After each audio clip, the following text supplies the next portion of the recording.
Good evening, everyone. Are we ready to begin? I guess so. We're good. We're all here. Okay. All right. So we'll call the meeting to order at 7 p.m. First item, review the agenda for addition, removal, or adjustment of any items. Any changes on?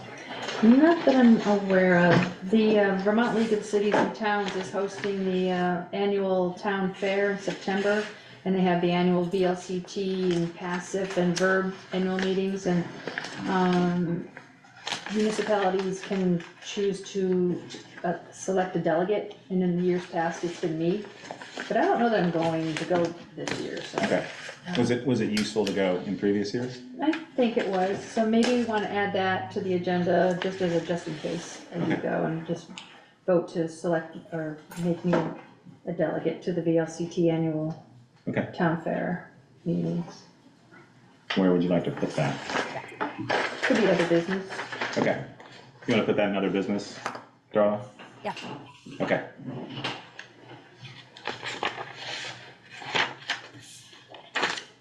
Making myself a note.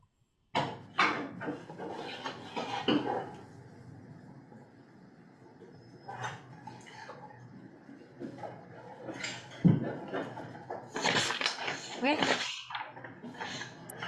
So thanks everyone for joining us tonight. We'll have an overview of our Zoom rules. So if you are on Zoom, we ask that you mute yourself, which it looks like everyone has. So thank you. And if you'd like to speak either in the room or on Zoom, please raise your hand or and to be recognized by myself or someone else in the room if I don't see you. Great. So we have time for public forum this evening. This is an opportunity for citizens to briefly share comments and concerns with the board about matters not already on our agenda. Public forum should not be used for lengthy discussion or a new topic, both for time management and for the meeting to allow for the public to receive notice of the matter at a future agenda. So is anyone here this evening to speak about as part of the public forum? Anyone in the room? Doesn't look like it. Okay. Department head roundtable. We will start on the screen. Brett, we haven't heard from you in a little bit. What do you have in 5 minutes or less? The only significant update I'll share with the board this evening is the black mold mitigation work at the fire station in the kitchen. The black mold that was discovered back at our July staff meeting. We hired a contractor who came in and did the mitigation work and took care of that. So that was wonderful. There's a pretty hefty price tag associated with that. So I asked to do a insurance claim, and haven't really gotten anything back from VLCT yet. The cost of this mitigation work shoot up the entire FY 23-24 facility budget line and then some. So, based on the the voicemail message that was left by Vermont Leagues of Cities and Towns, they insinuated that they weren't going to cover it. So I've sent an email asking questions and waiting to hear back. So more to come on that. But with that being said, I certainly would like to thank Joel Bouvier in particular and Kevin LaRose, Joel mostly, as he's done the majority of the work putting the room back together, retiling the floor, waxing it. He's probably got 15-20 hours into this job already. So thank you all for that work, because we can't afford to do it any other way. So that is all I have for the board this evening. Thank you. Oh, come on. You got to have something else, something red and shiny.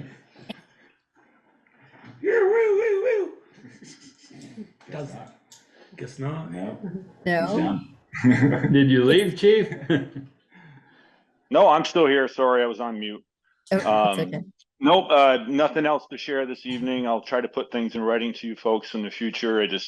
I heard early in the summer that department head reports were taking a little too long. So being sensitive to that, I'm just going to give you one or two updates each time, and we'll call it good. So thank I'm you. just asking if there's anything red and shiny that's been put into service. Yep, the town's new pumper has been put in service. It's going to have to go back to New Hampshire though, as we expected for additional punch list items, and we're still looking to get the 2007 pumper to Bulldog over in New York. That's our company who built the truck for the body work from the damage that was done from the December storm. So we're just trying to coordinate all that at this time. So thank you. Thanks, Brett. It's exciting to have the new truck there. Great. Let's see, Meredith, I see you. Do you have a report out for us? Yeah, sorry, just want to get my video on. So, everything is going pretty chill in the rec world. You know, we finished our camp. School starts on Wednesday. So we're gearing up for our fall programming. You know, Harvest Fest is coming up, so that's going to be fun and exciting. And then we'll do some Halloween activities in the end of October. Yeah, so right now we're just getting ready to work programs around the school system. Great. Thanks, Meredith. Yeah, you're welcome. And Jill. Hey. I think the big deal at the moment is the Pine Street Waterline project. So the project has begun. All that's been done so far for work is pretty much just layout and cutting. And tomorrow is the first day that they will be digging. So tomorrow is the first day that I'm holding my breath.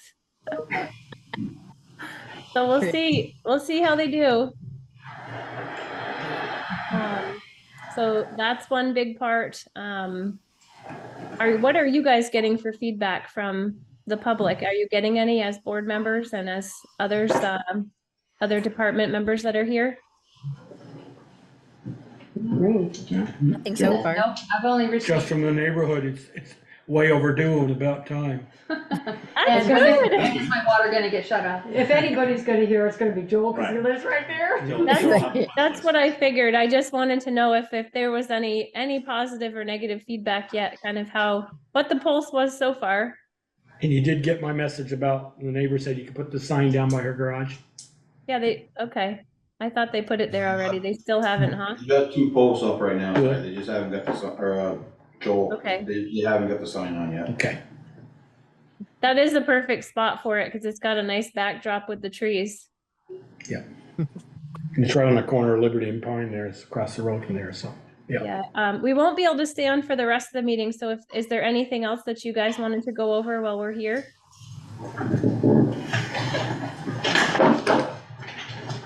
I think so. I don't think so. You're free. Doesn't sound like it, Jill. Sounds like you're free. Okay. I just wanted to check in. I'll stay for the rest of the department roundtable and then I've got to head out. Great. Thanks, Jill. Thanks. Thank you. Thanks, Jill. I feel like I heard Eric in the room. Eric, do you want to give us a quick report? He left. Let's see, upper notch is pretty much done as far as repair work goes from the flood. Lower notch is probably 80% done. We still got Lincoln and Briggs left to do. Let's see, new loader came today. Boom mowing has been done over the guardrails and stuff, and that's going back tomorrow. Looks like you did the line painting. Oh yeah, did all of it, well, not all. Crosswalks in the village are all done except for I got 5 left to do, 4. Yeah, good. Thank you. So, and then that'll be done. And Did hopefully you finish mention the them up. tours with the FEMA people? Then I did the tours with the FEMA people today, showed them they only wanted to see what we had left. Which was Lincoln and Briggs, so that's where we went. They don't care about the stuff that you already paid and fixed for? Nope, all we're gonna do is turn in the invoices and stuff and done, so they didn't care to look at that, just wanted to know the stuff that we haven't touched yet. We had very encouraging feedback from the hazard mitigation people. So there's a pretty good chance that we'll be able to qualify for hazard mitigation reimbursements. Great. That would be good. Mm-hmm. Yeah, that's great news. Great. Anything else, Eric? No, we started back on our 9-hour days and 4 hours on Friday this week. So. Great. Thanks. Is Bruce in the room? I can't tell from my screen. Yeah, I'm in the back. Hey, Bruce. Wednesday is the first day of school, Ooh. so we will see an increase in pedestrian and vehicle traffic, especially during arrival and dismissal. So I just want to remind people coming through the former village that we will be strictly enforcing 30 miles an hour. Will you still be doing the at the school, at the elementary school? As long as we're available, yes. Okay. We will be at both schools. Okay, thank you. Great. Is there anyone else in the room? No, I think that's it. Nope, that's it for department heads. Okay. Great. Thanks, everyone. All right, moving on. I have on the TA and from the there are two different item number 4s, Val, on my from the TA report and from the agenda. So one is public hearing continued water sewer district annual meeting. It's just a public hearing for the dog ordinance. Okay. Okay, let me zip past that. That's because I've got the wrong TA report up. How about that? Okay. So do you want to, we have folks in the room I know that had a dog issue, and sorry, without my notes right in front of me, I'm blathering a little bit. But how do we want to proceed? We need folks to tell us what happened. Well, I think Chief Nason had a good suggestion that we follow the protocol of making sure that all witnesses are sworn in. Okay.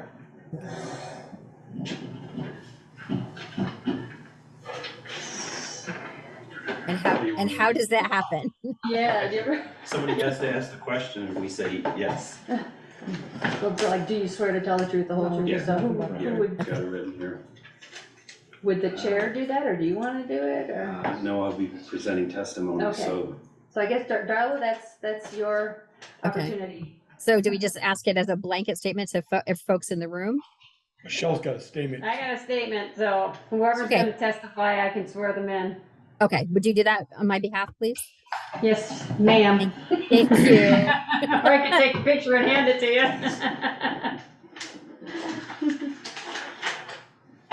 Okay.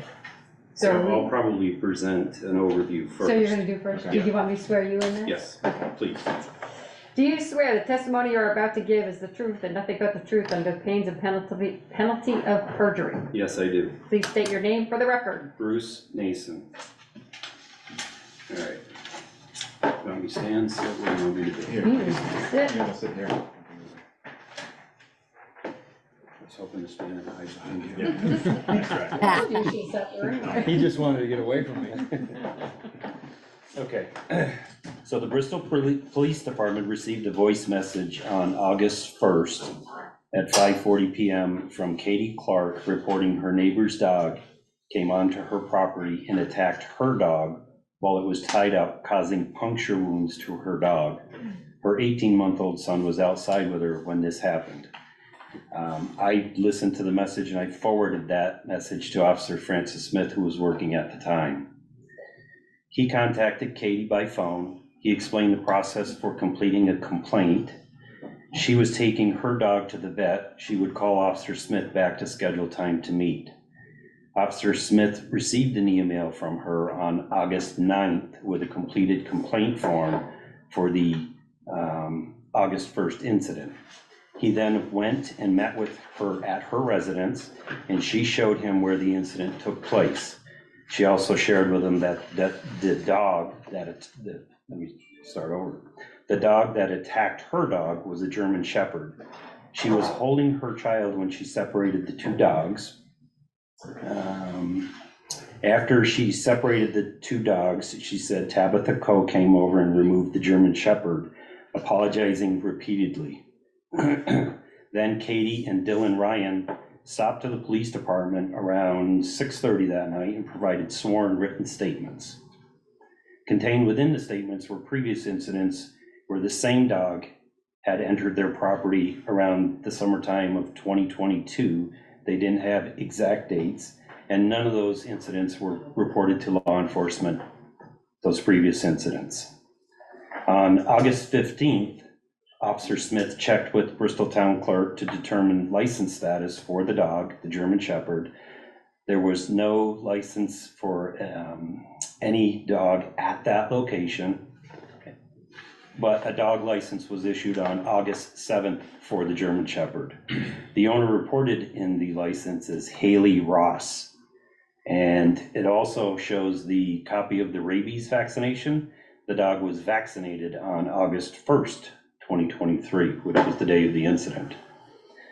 So Officer Smith issued written warnings for license required and dog at large. When he went over on August 15th, no one was home, so he taped them to the door. And that's what we have. Thank you, Bruce. Thanks, Bruce. Haley is here and Tabitha is here. If either one of you would like to present information, you can. You're not required to, but if you do, you come up and you'll be sworn in.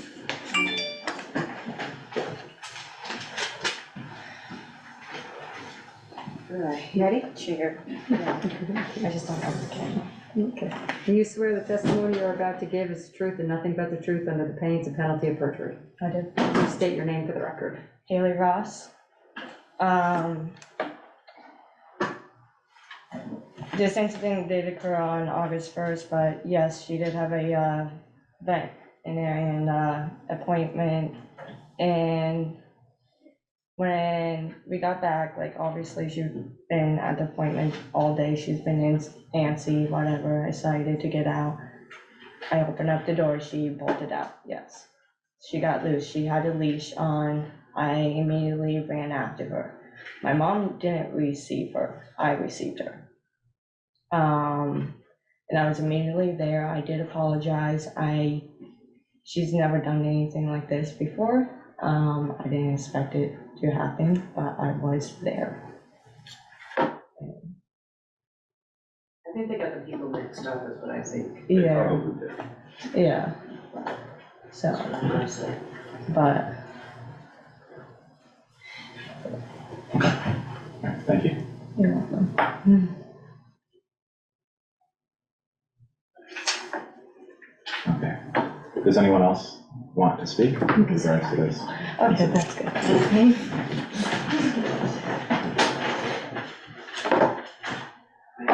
don't know. You don't have to. I just don't know what other instances that they're talking about as first. That's what I'm confused too. Like, yeah, she's gotten loose before, but she's never showed any aggression. Like, she's always played with other dogs. I've always had her around dogs. She's very social, playful.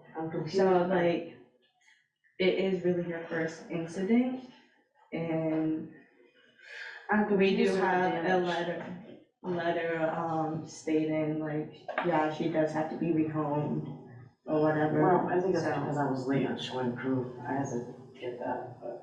Well, I don't know how that works.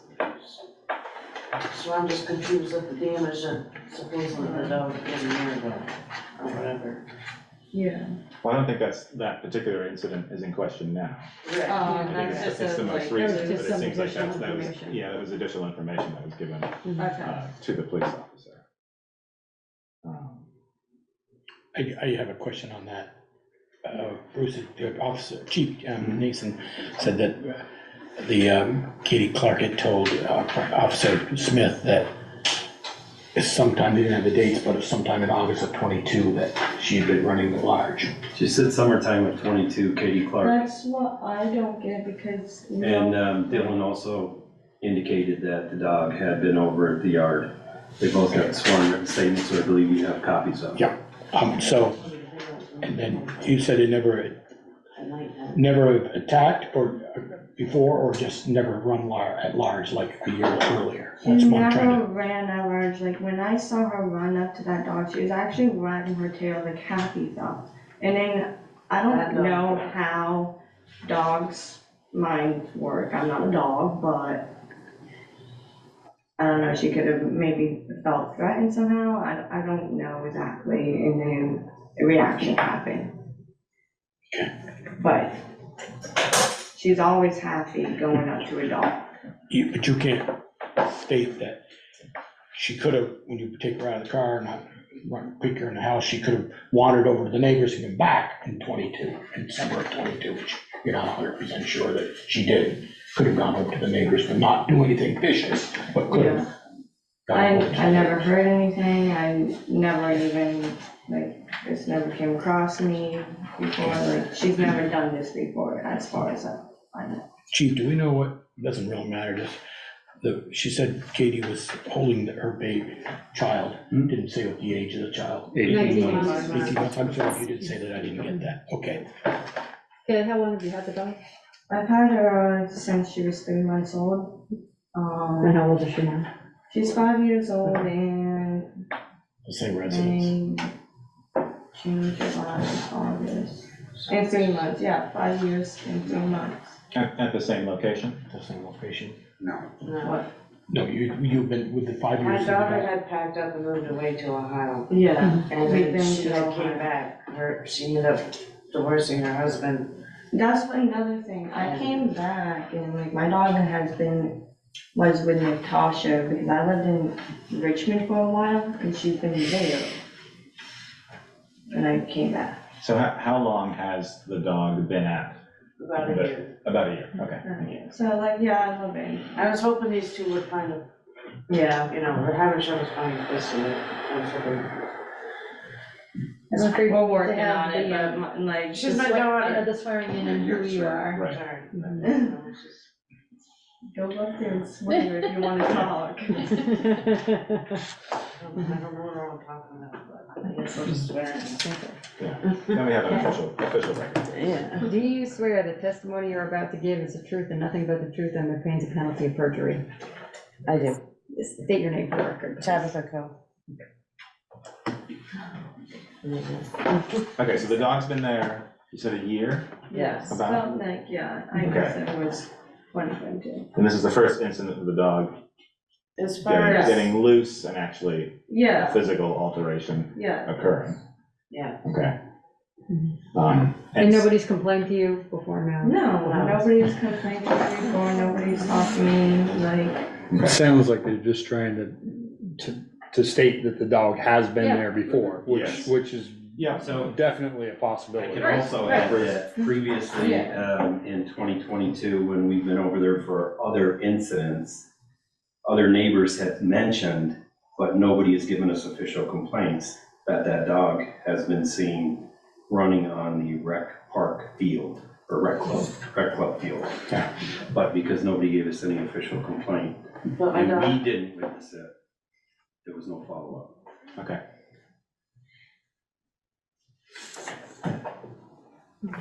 So the ordinance is pretty clear about being, I'm sorry, I'm talking back to you. The ordinance is pretty clear about dogs being leashed or under your control when they're not on your property. right. And I'm not what exactly are we after tonight? Well, responding to this complaint, we also have the vet bill that we received a copy of. Now I want to talk about that in a I minute. am willing to pay. We can. We can? We can. 'Cause I We can don't know, require, or we can require or request payments to the injured party. I definitely can't pay a full amount. I am struggling massively with money, so it will definitely take me time, but like, I am willing to pay it. So then the other issue is the dog running at large. The ordinance states that you have to be in control of your dog when it's out, either leashed or hooked. Okay. And what we've done in the past is, we've issued a warrant for if the dog gets loose again, we issue a warrant for the dog and we take the dog. And that's the way we handle it straight across the board. It's not something that. The ordinance also allows for fines. There's, the warning is the first offense, a fine for the second offense, and then a larger fine for the third offense, for running at large, and for any violation. But it's true that the select board has taken that stronger approach when there's been a violent or an aggressive aspect to the situation. I mean, we've also worked on incidents where the dog, we've asked owners to have the dog contained in a certain way, either fencing or with leashing outside, even on the property, to prevent the dog from going over to another property as well. You know, each case we look at individually, but there are certain sort of higher level things because of the incident that we need to look at, I think, first. You had a question about The bill? the bill? Yeah, no, I mean, my only comment on the bill is that they gave her a rabies shot. Well, her dog would have needed a rabies shot anyway, so I don't think we can ask her to pay that. So to me, this bill needs to be 175.12 if we're gonna do that. But whose rabies shot? The The rabies dog shot that was got bit. bit? Or Clark's dog. I thought their dog got a rabies shot that morning. Well, she might My have. rabies shot got that morning, yeah. So that's what I'm, Yeah, no, this is Katie's dog who they took to the vet. well, she hadn't had her bill. shots either. Well, I'm just, doesn't appear to be, but I don't know that. I mean, they may have given it to her early, but she still would have needed it, so I don't think we can ask her to pay for that when it would have been something that had to be required Right, anyway. it's required by us. I know she It's said not- she'd gone, the German Shepherd had gone to the vet that morning to get his rabies shot. Two His or different hers. Okay. I'm not seeing the bill. That's all. We have no one here representing Katie No. this evening, is that correct? And do we have any specifics from her? I know that in past incidents, we've had people who've had issues with other dogs have had specific requests of I us. haven't heard anything more Okay, than what we we've all just know received. the incident, okay. You have required other dogs to be on a muzzle if you felt that they were, they could. Right. A threat. So I mean, you have those options. Right. Controlling the dog. No, what? Heinsberg Feeds wants to buy it. Do you have the option for leashing the dog on your property in terms of like a run or something like that, or do you have fencing, or is it an open? I was gonna I need to buy one of those like long, like leash thing that puts in the ground or something, but I was gonna get right onto that. Okay. I was thinking about that anyways, like I even been mentioning it to Andrew lately, and it's just, haven't gotten to it, yeah. Okay, and you plan on keeping the dog? I'm hoping so. Okay. I'm very hoping so. Okay. She's a good dog Okay. for the most part. Well, as long as as long as the dog isn't seen running at large and you keep it leashed or hooked when it's out, I don't see that as an issue. Right. We have to get a muzzle like he says, then whatever. Oh, I know. Willing to go that far too.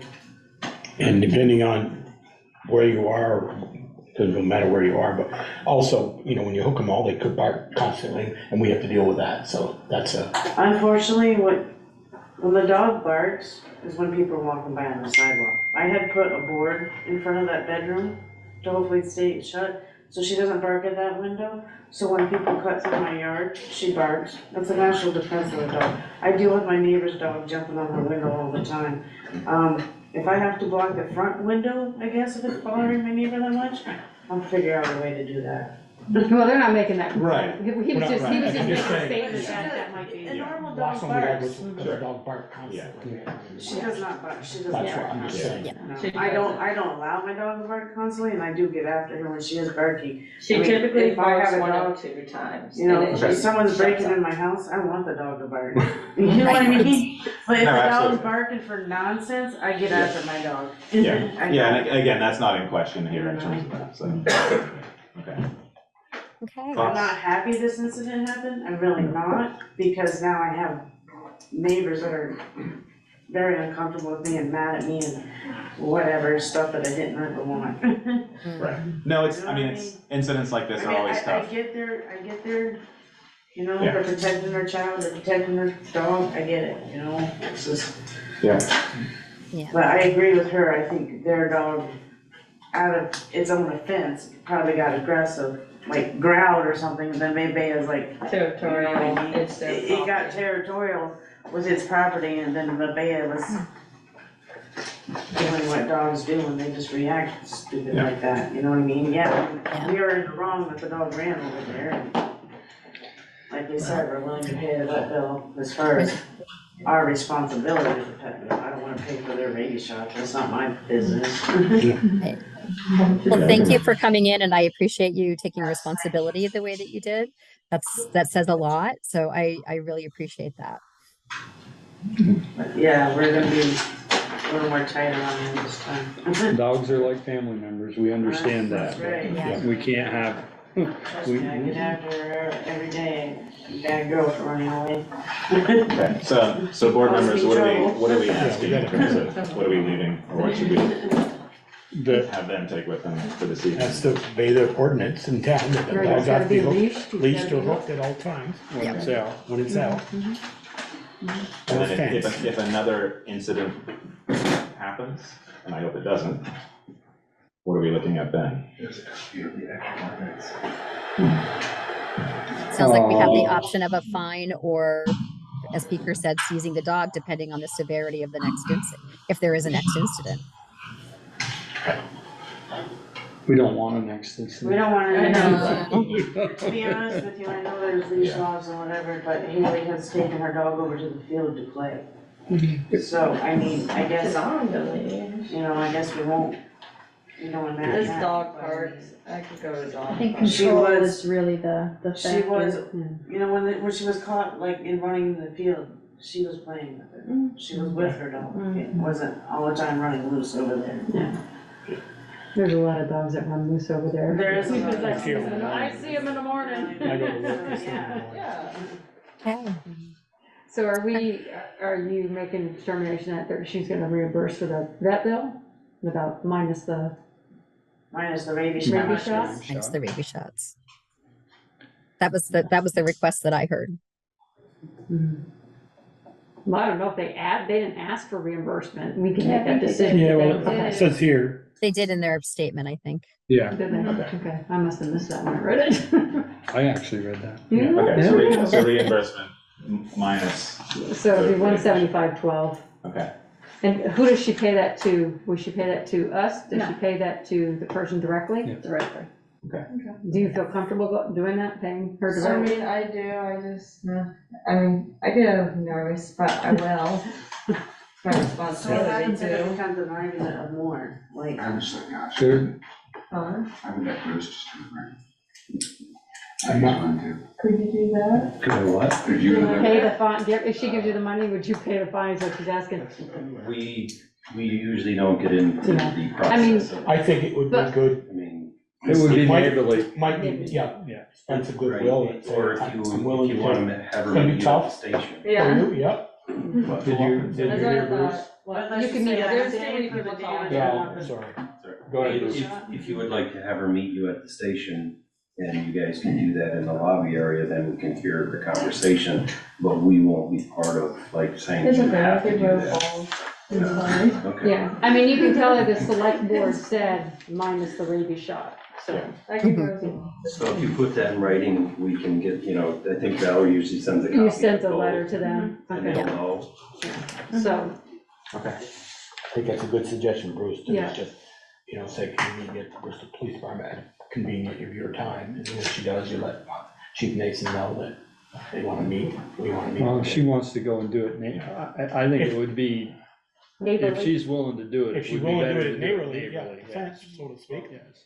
When we spoke to the other individuals, nobody had any hostility towards anyone. Yeah. They were just concerned that the dog hit the other dog. That was the Okay, concern. yeah. So I think neighborly, if they go talk to each other, it's not gonna be an issue.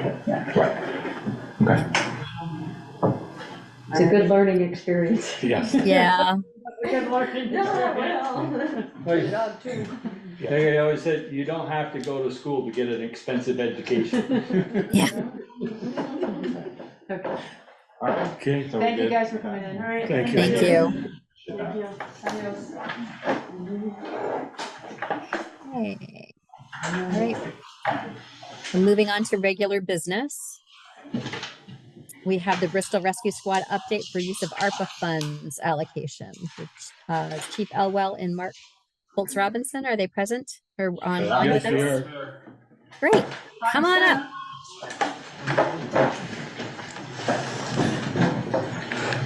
Grab a chair. I have to grab another one up. Give you the hard chair. Yep, well, he's the chief. He can sit. No, is that how that works? That's how it goes. You know that, Peter. Come on now.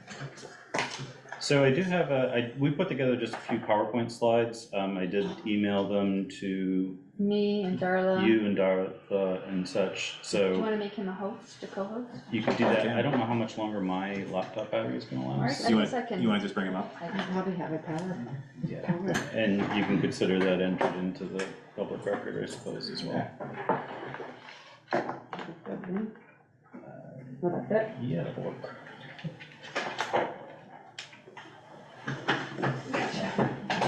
Put a meter on that socket.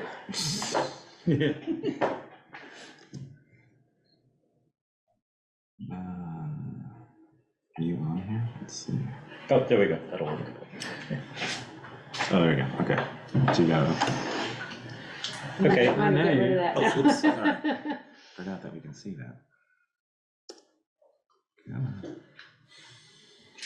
Up top, right? And, I got it. How you do it? Get it? There you go. Get the IT part specialist. Come on. Come on, well. There we go. Okay, so, Chief Elwell, I'm Mark Holtz Robinson. I serve now as treasurer of Bristol Rescue, and we just wanted to give you guys an update with how we spent your money. Go ahead, next slide, please. Hang on here.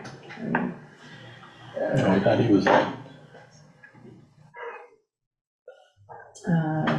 Beat the down, there you go. So, back when the ARPA funds were first requested, we'd sent out a proposal, which we did, communicate with you folks. We did change a little bit for some training and, funds towards a new ambulance. The ambulance in question was a 2010 that we bought used. It was in need of replacement, had some suspension problems that we're gonna be looking at, $5,000+ in repairs, after looking at it. And so we had reached out, knew the ARPA funding was for public health, and the impacts of the pandemic, so we put in for that request of $130,000. If you could go to the next slide for me. So this was the ambulance in question. It was only a 2-wheel drive ambulance, which for this region is not super effective. At the time it was purchased, it was really the only one available. And so we were looking at some different options and went towards a ambulance. Next slide if you would. Went towards a Ford Transit, which is a van style with all-wheel drive capabilities. The total cost of the vehicle is $164,000 before the purchase of a stretcher and cardiac monitor, which we do provide the funding details of on that, which we are covering the costs of. We did have to use the full $130,000 to cover that big chunk of the ambulance, as we were still paying down on our 2019 Ford 450. Though that does let us, instead of paying off more interest, it'll let us just put more funds towards future projects, and towards paying down that other ambulance, trying to be mindful of the funds that we receive in support of our operations every year. Thank you. This is the new ambulance. It currently has the mobile radio was just installed last week, and it is fully in our station. We're just waiting on the stretcher to come in from the manufacturer, looking about 12 weeks. But we are excited. We are able to, as soon as we get it finished up with the state licensing process, we'll have it out and about, being able to use it at some events as well, just so folks can see it out and about. and check it out. These are the details. These are the Zoll cardiac monitor, which we purchased refurbished, just took delivery of that as well, at about 25,000, and then the stretcher will be another 30,000. Still hardly seem like enough. Well, the power load system came with it. The system doesn't include the stretcher. That's another like 12,000 just for the power load capability, but that also hopefully helps prevent some workers' comp costs. And I know it's handy when we assist you, it's handy. yeah, That's one of the and ones that power it up. yeah, it does all of the lifting on its own, basically, using a hydraulic system. It also can help us on not calling out Bristol Fire as often as used to be required. Where the heck were they when I was young? Stair chairs. That's where the term brute strength came from. So we just wanted to give everybody an update on it. Some of our future projects we're working towards that this will help us save towards. We have, there's been discussion of a proposed radio tower possibly in the future. As well as the training equipment, we'll begin saving towards that as well. And then we do need some station weatherization. We're hoping to get some grants for, just to improve on the temperature control and heat loss. And there's lots of grant money out there. Yeah, exactly. That focus. Exactly. So that's, one of our focuses in the upcoming year, and then hopefully getting our parking lot repaved in the future, making it freshened up a bit. It's been I think it's been paved since it was installed, so. Just sealed. Just sealed, yeah. So we just wanted to say thank you very much. You Yes, guys really helped us out very, big time to continue our service to the entire community. So what is your fleet now with this new one? How many do you have? So we have 3 now.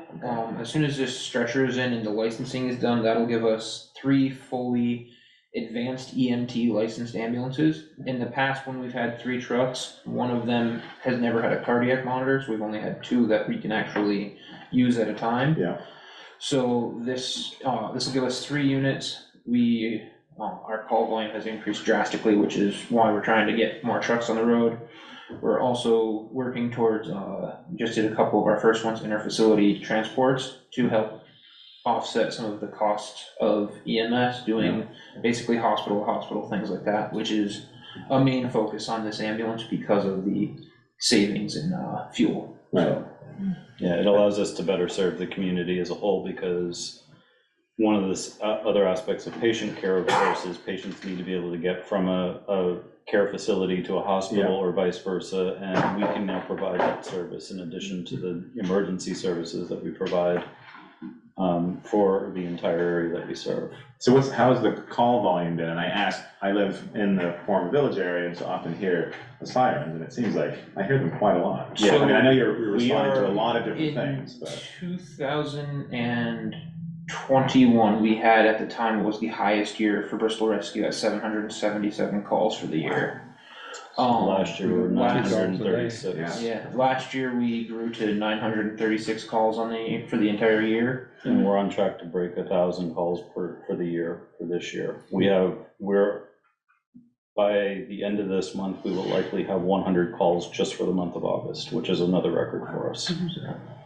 And you'll separate out the calls versus the transport. Yes, when you're picking correct. your call Absolutely. volume, yeah. Are you gonna be doing transports from hospitals home? Because I know some. We will, that's one of the things we're hoping to do as we get up and going, is not just inter-facility, but also facility to residents as well. So do you guys have a contract now with Porter? We won't have Wellington, or- specific contracts, so like, I was told Porter Hospital apparently has a contract with Middlebury. Right. They have kind of like right of first refusal for any transport. Mhm.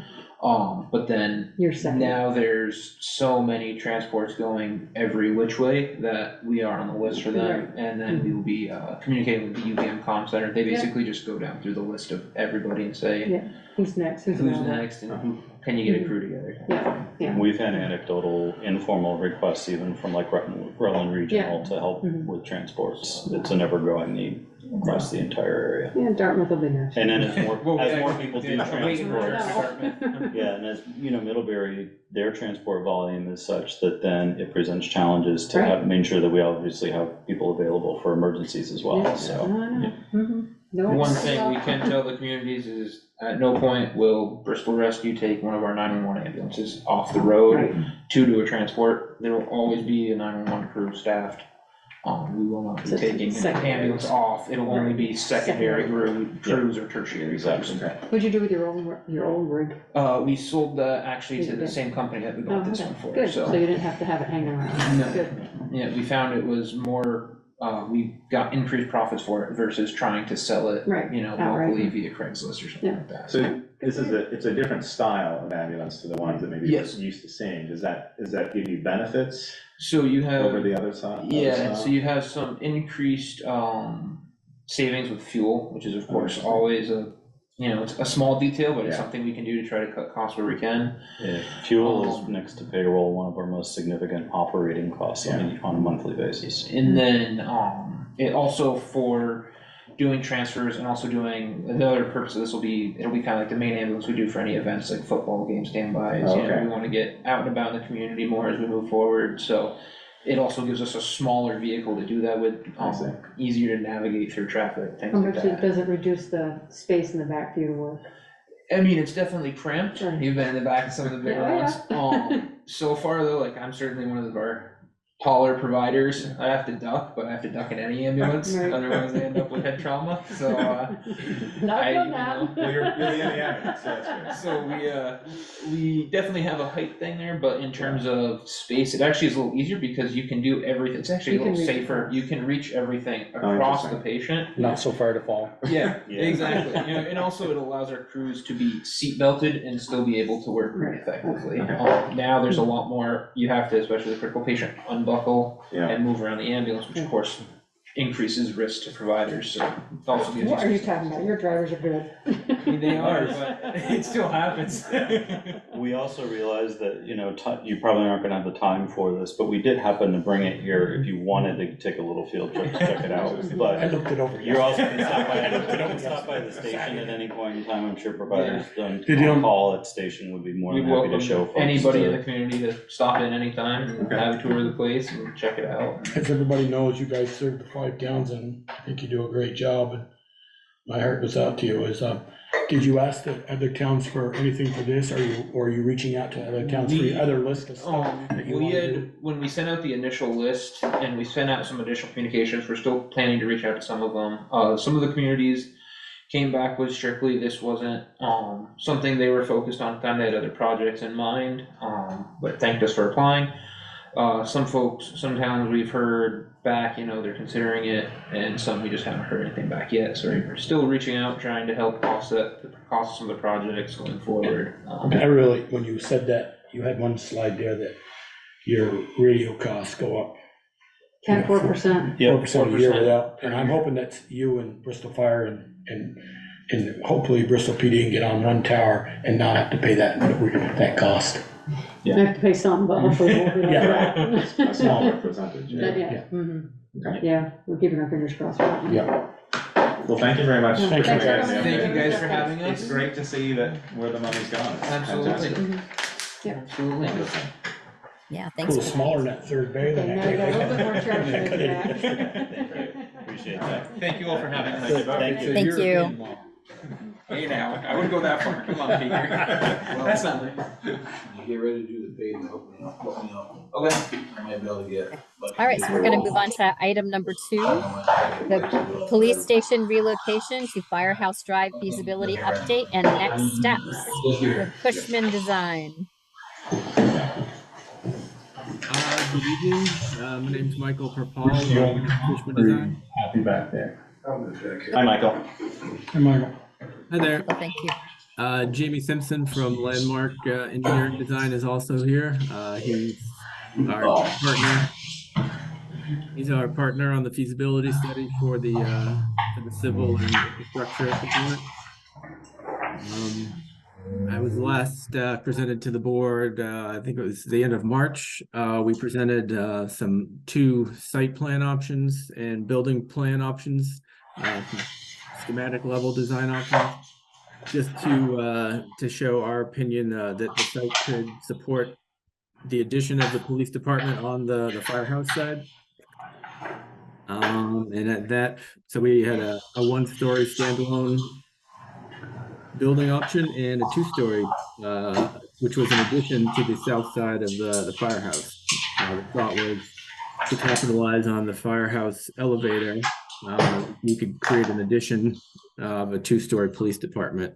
And the request at that meeting was to pursue some building cost comparisons. So these are our March schematic designs, site plans, and schematic building design.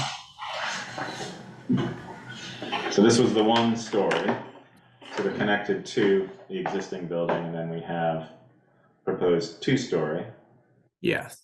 And then we get into sort of the more granular detail of the layout. Exactly, yeah. So our new, our latest report is an opinion of cost that takes into account building construction costs,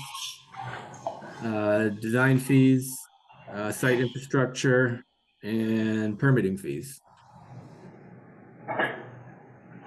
We had the help of Naylor and Green Builders, who's one of our trusted construction partners in that part of the state, and Jamie's office, Landmark Engineering. We collaborated to explore the costs of the construction project. And the report we came up with for a one-story standalone building, the $2.66 million project. Here we are, yeah. So we've tabulated some design fees, site infrastructure costs, the building construction costs, that's the biggest number. And then a variety of permitting fees, state and storm and wastewater. So the two projects vary from 2.66 million to about 3.4 million. And then we project that goes up about 4% a year. That's just based on construction activity that we're familiar with. Mike, can I ask a couple questions? Yes. Are the design fees and the building construction costs different just because it's one story versus two? The design fees are more for the two story, and I assume that's the reason the construction costs are that. But why are the permitting fees higher? Public safety is based on the square footage, I believe. Is that what it is? Yeah, Department of Public Safety bases their permitting fees on the construction valuation. So if we have a more expensive building, then it goes up proportionally. It's a small percentage of that construction cost. I'm not sure if you mentioned it in your overview, but one of the key distinctions between the two plans, the standalone design is estimated to accommodate 9 people, and the two-story design is estimated or expected to accommodate up to 12 people. Yeah, that's right. Thank you. And that led to the select board back in March to discuss to what degree the conversation about police district expansion and the departmental expansion gets wrapped into this conversation, or if they are approached separately. Right. Yeah, I think there's some planning decisions to be made to decide which building option, which building direction is right for the town for the near term, and projecting any growth in the department against potential savings of building now or having to modify the facility later. Right.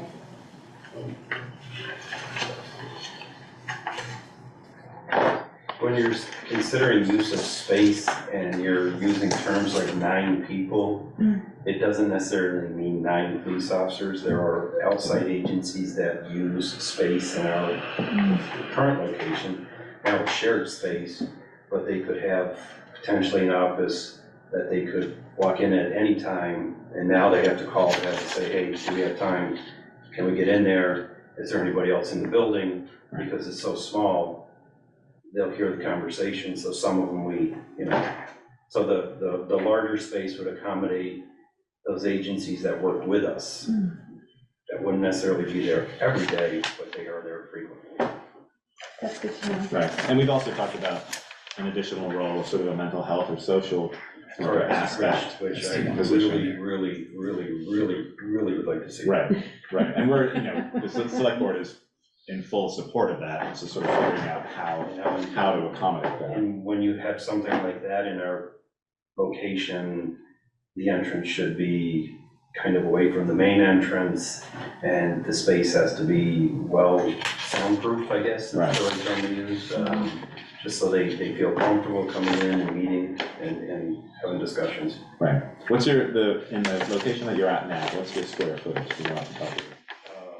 I don't remember, but I want to say it was like just under 2,000? Yeah, I believe it is.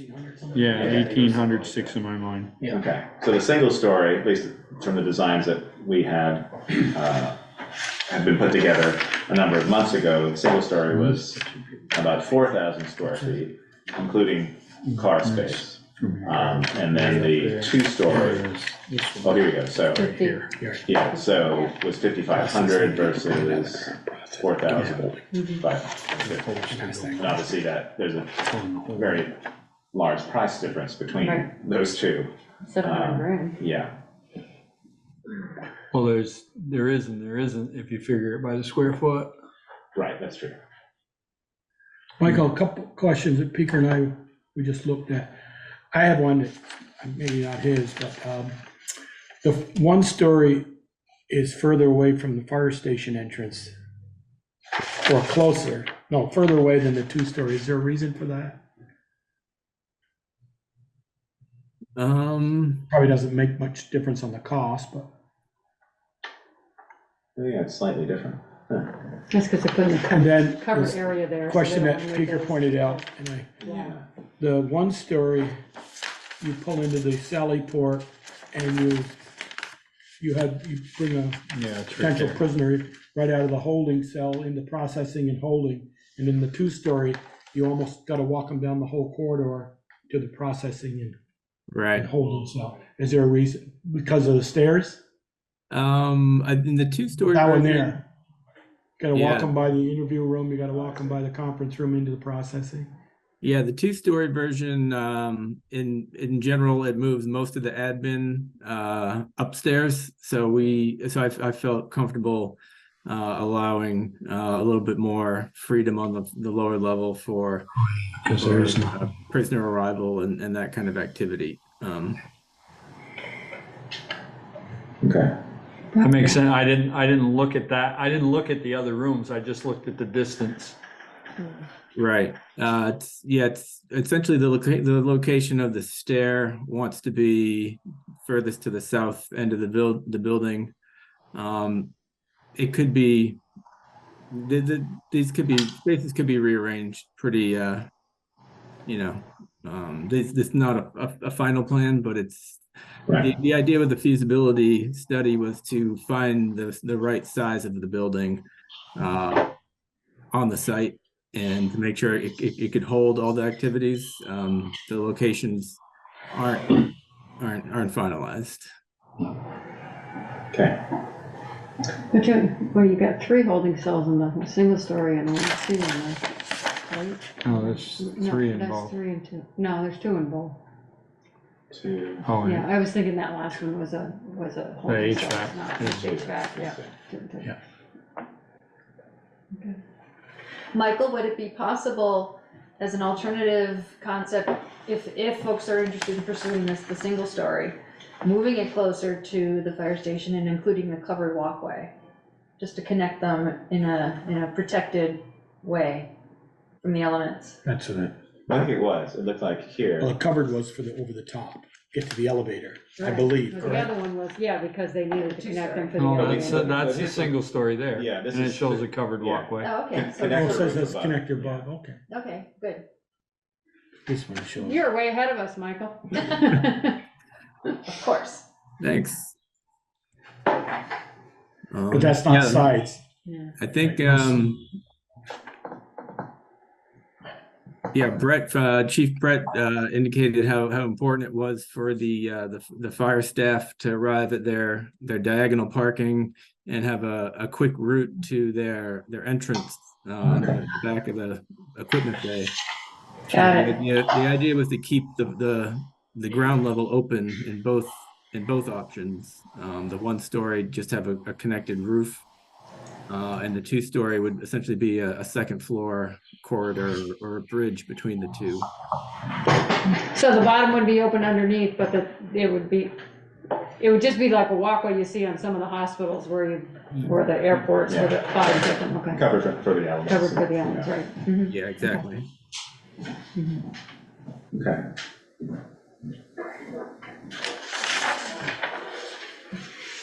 Any other questions? Darla, do you have any questions? No, you guys have answered all my questions or asked all my questions, so. Okay. Michael, like you said, this is not, anything's not set in stone yet, but could, if they went with if we went with the two-story and where that property secure file server, IT servers, could that be a holding processing area?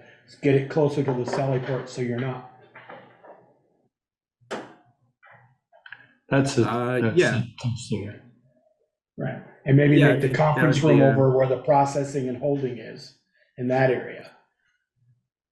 Again, it's just conceptual, but we. Right, no, I know. Yeah, it was. What are your thoughts? Space. Right.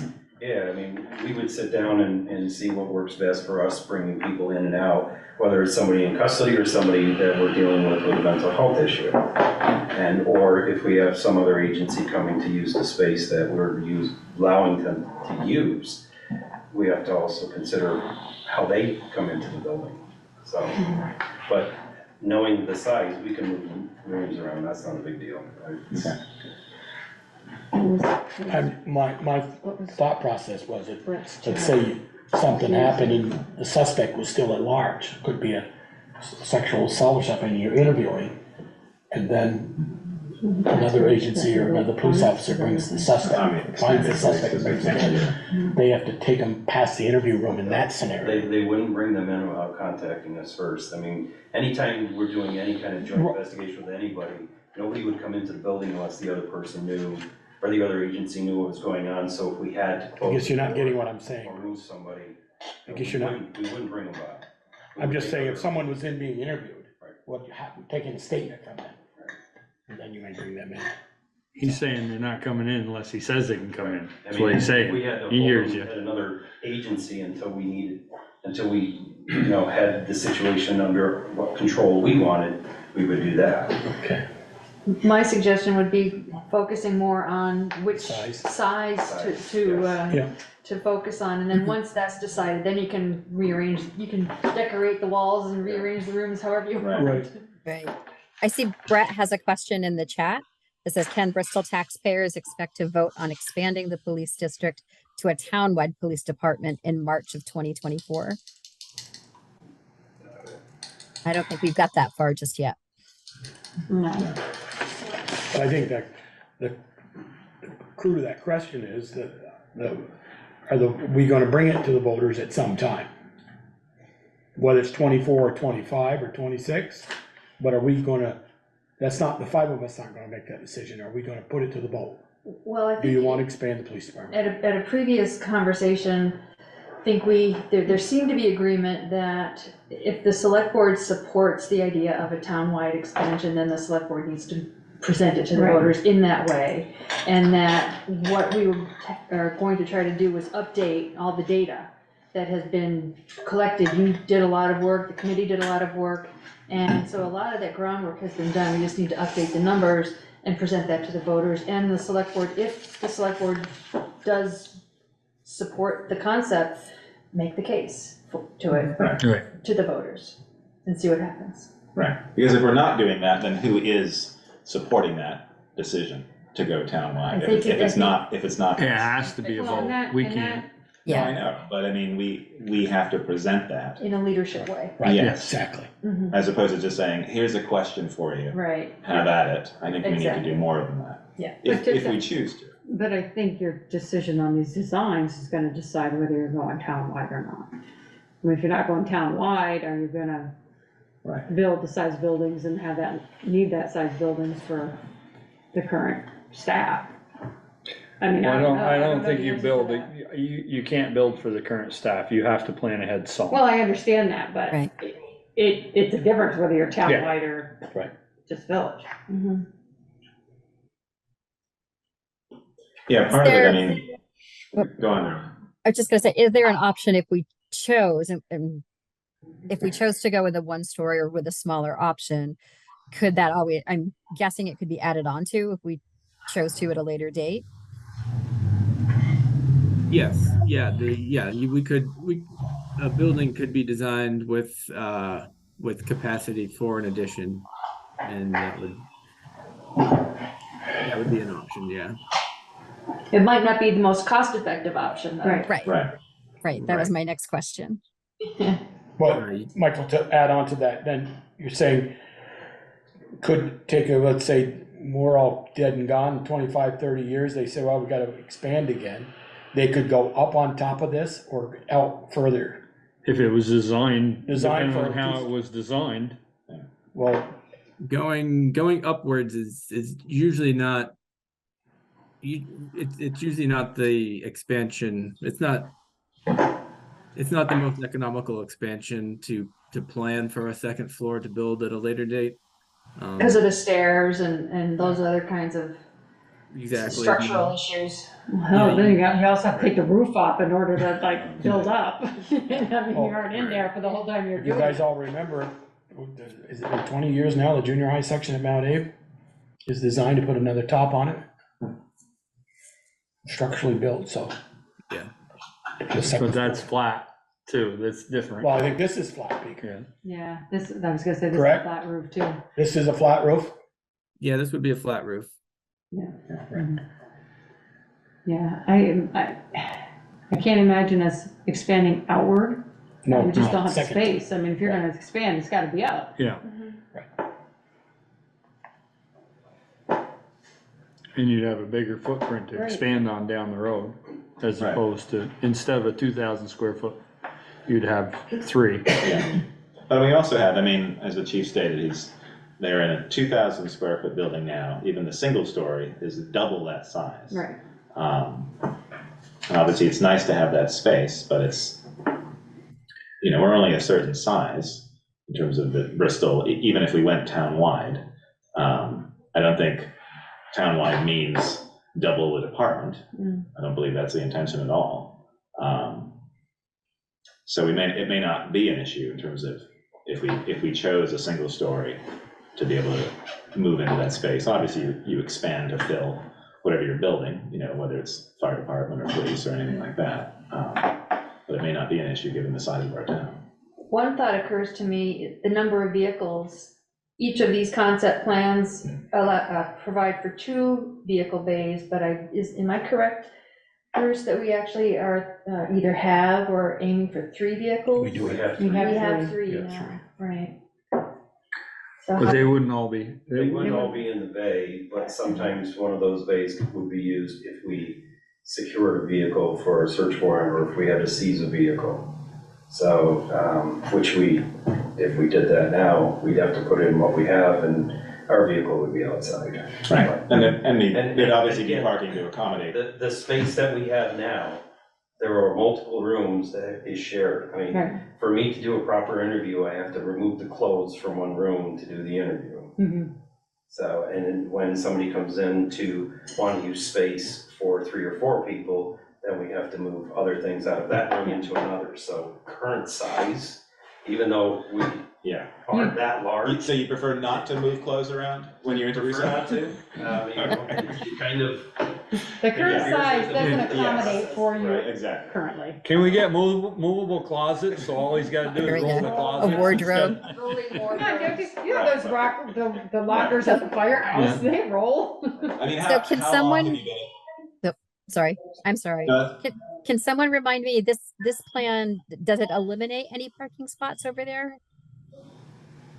No, it actually adds. Yeah. I think, okay, Yeah. But that depends on whether we can change the stormwater pond, is that right? Right, I was Peter? questioning. Yeah, Jamie's right there. He's all over it. Hello, everybody. Hi, Jamie. Hi, Yeah, Jamie. so I presented to Michael a couple different options regarding parking areas as well as the footprint of the building.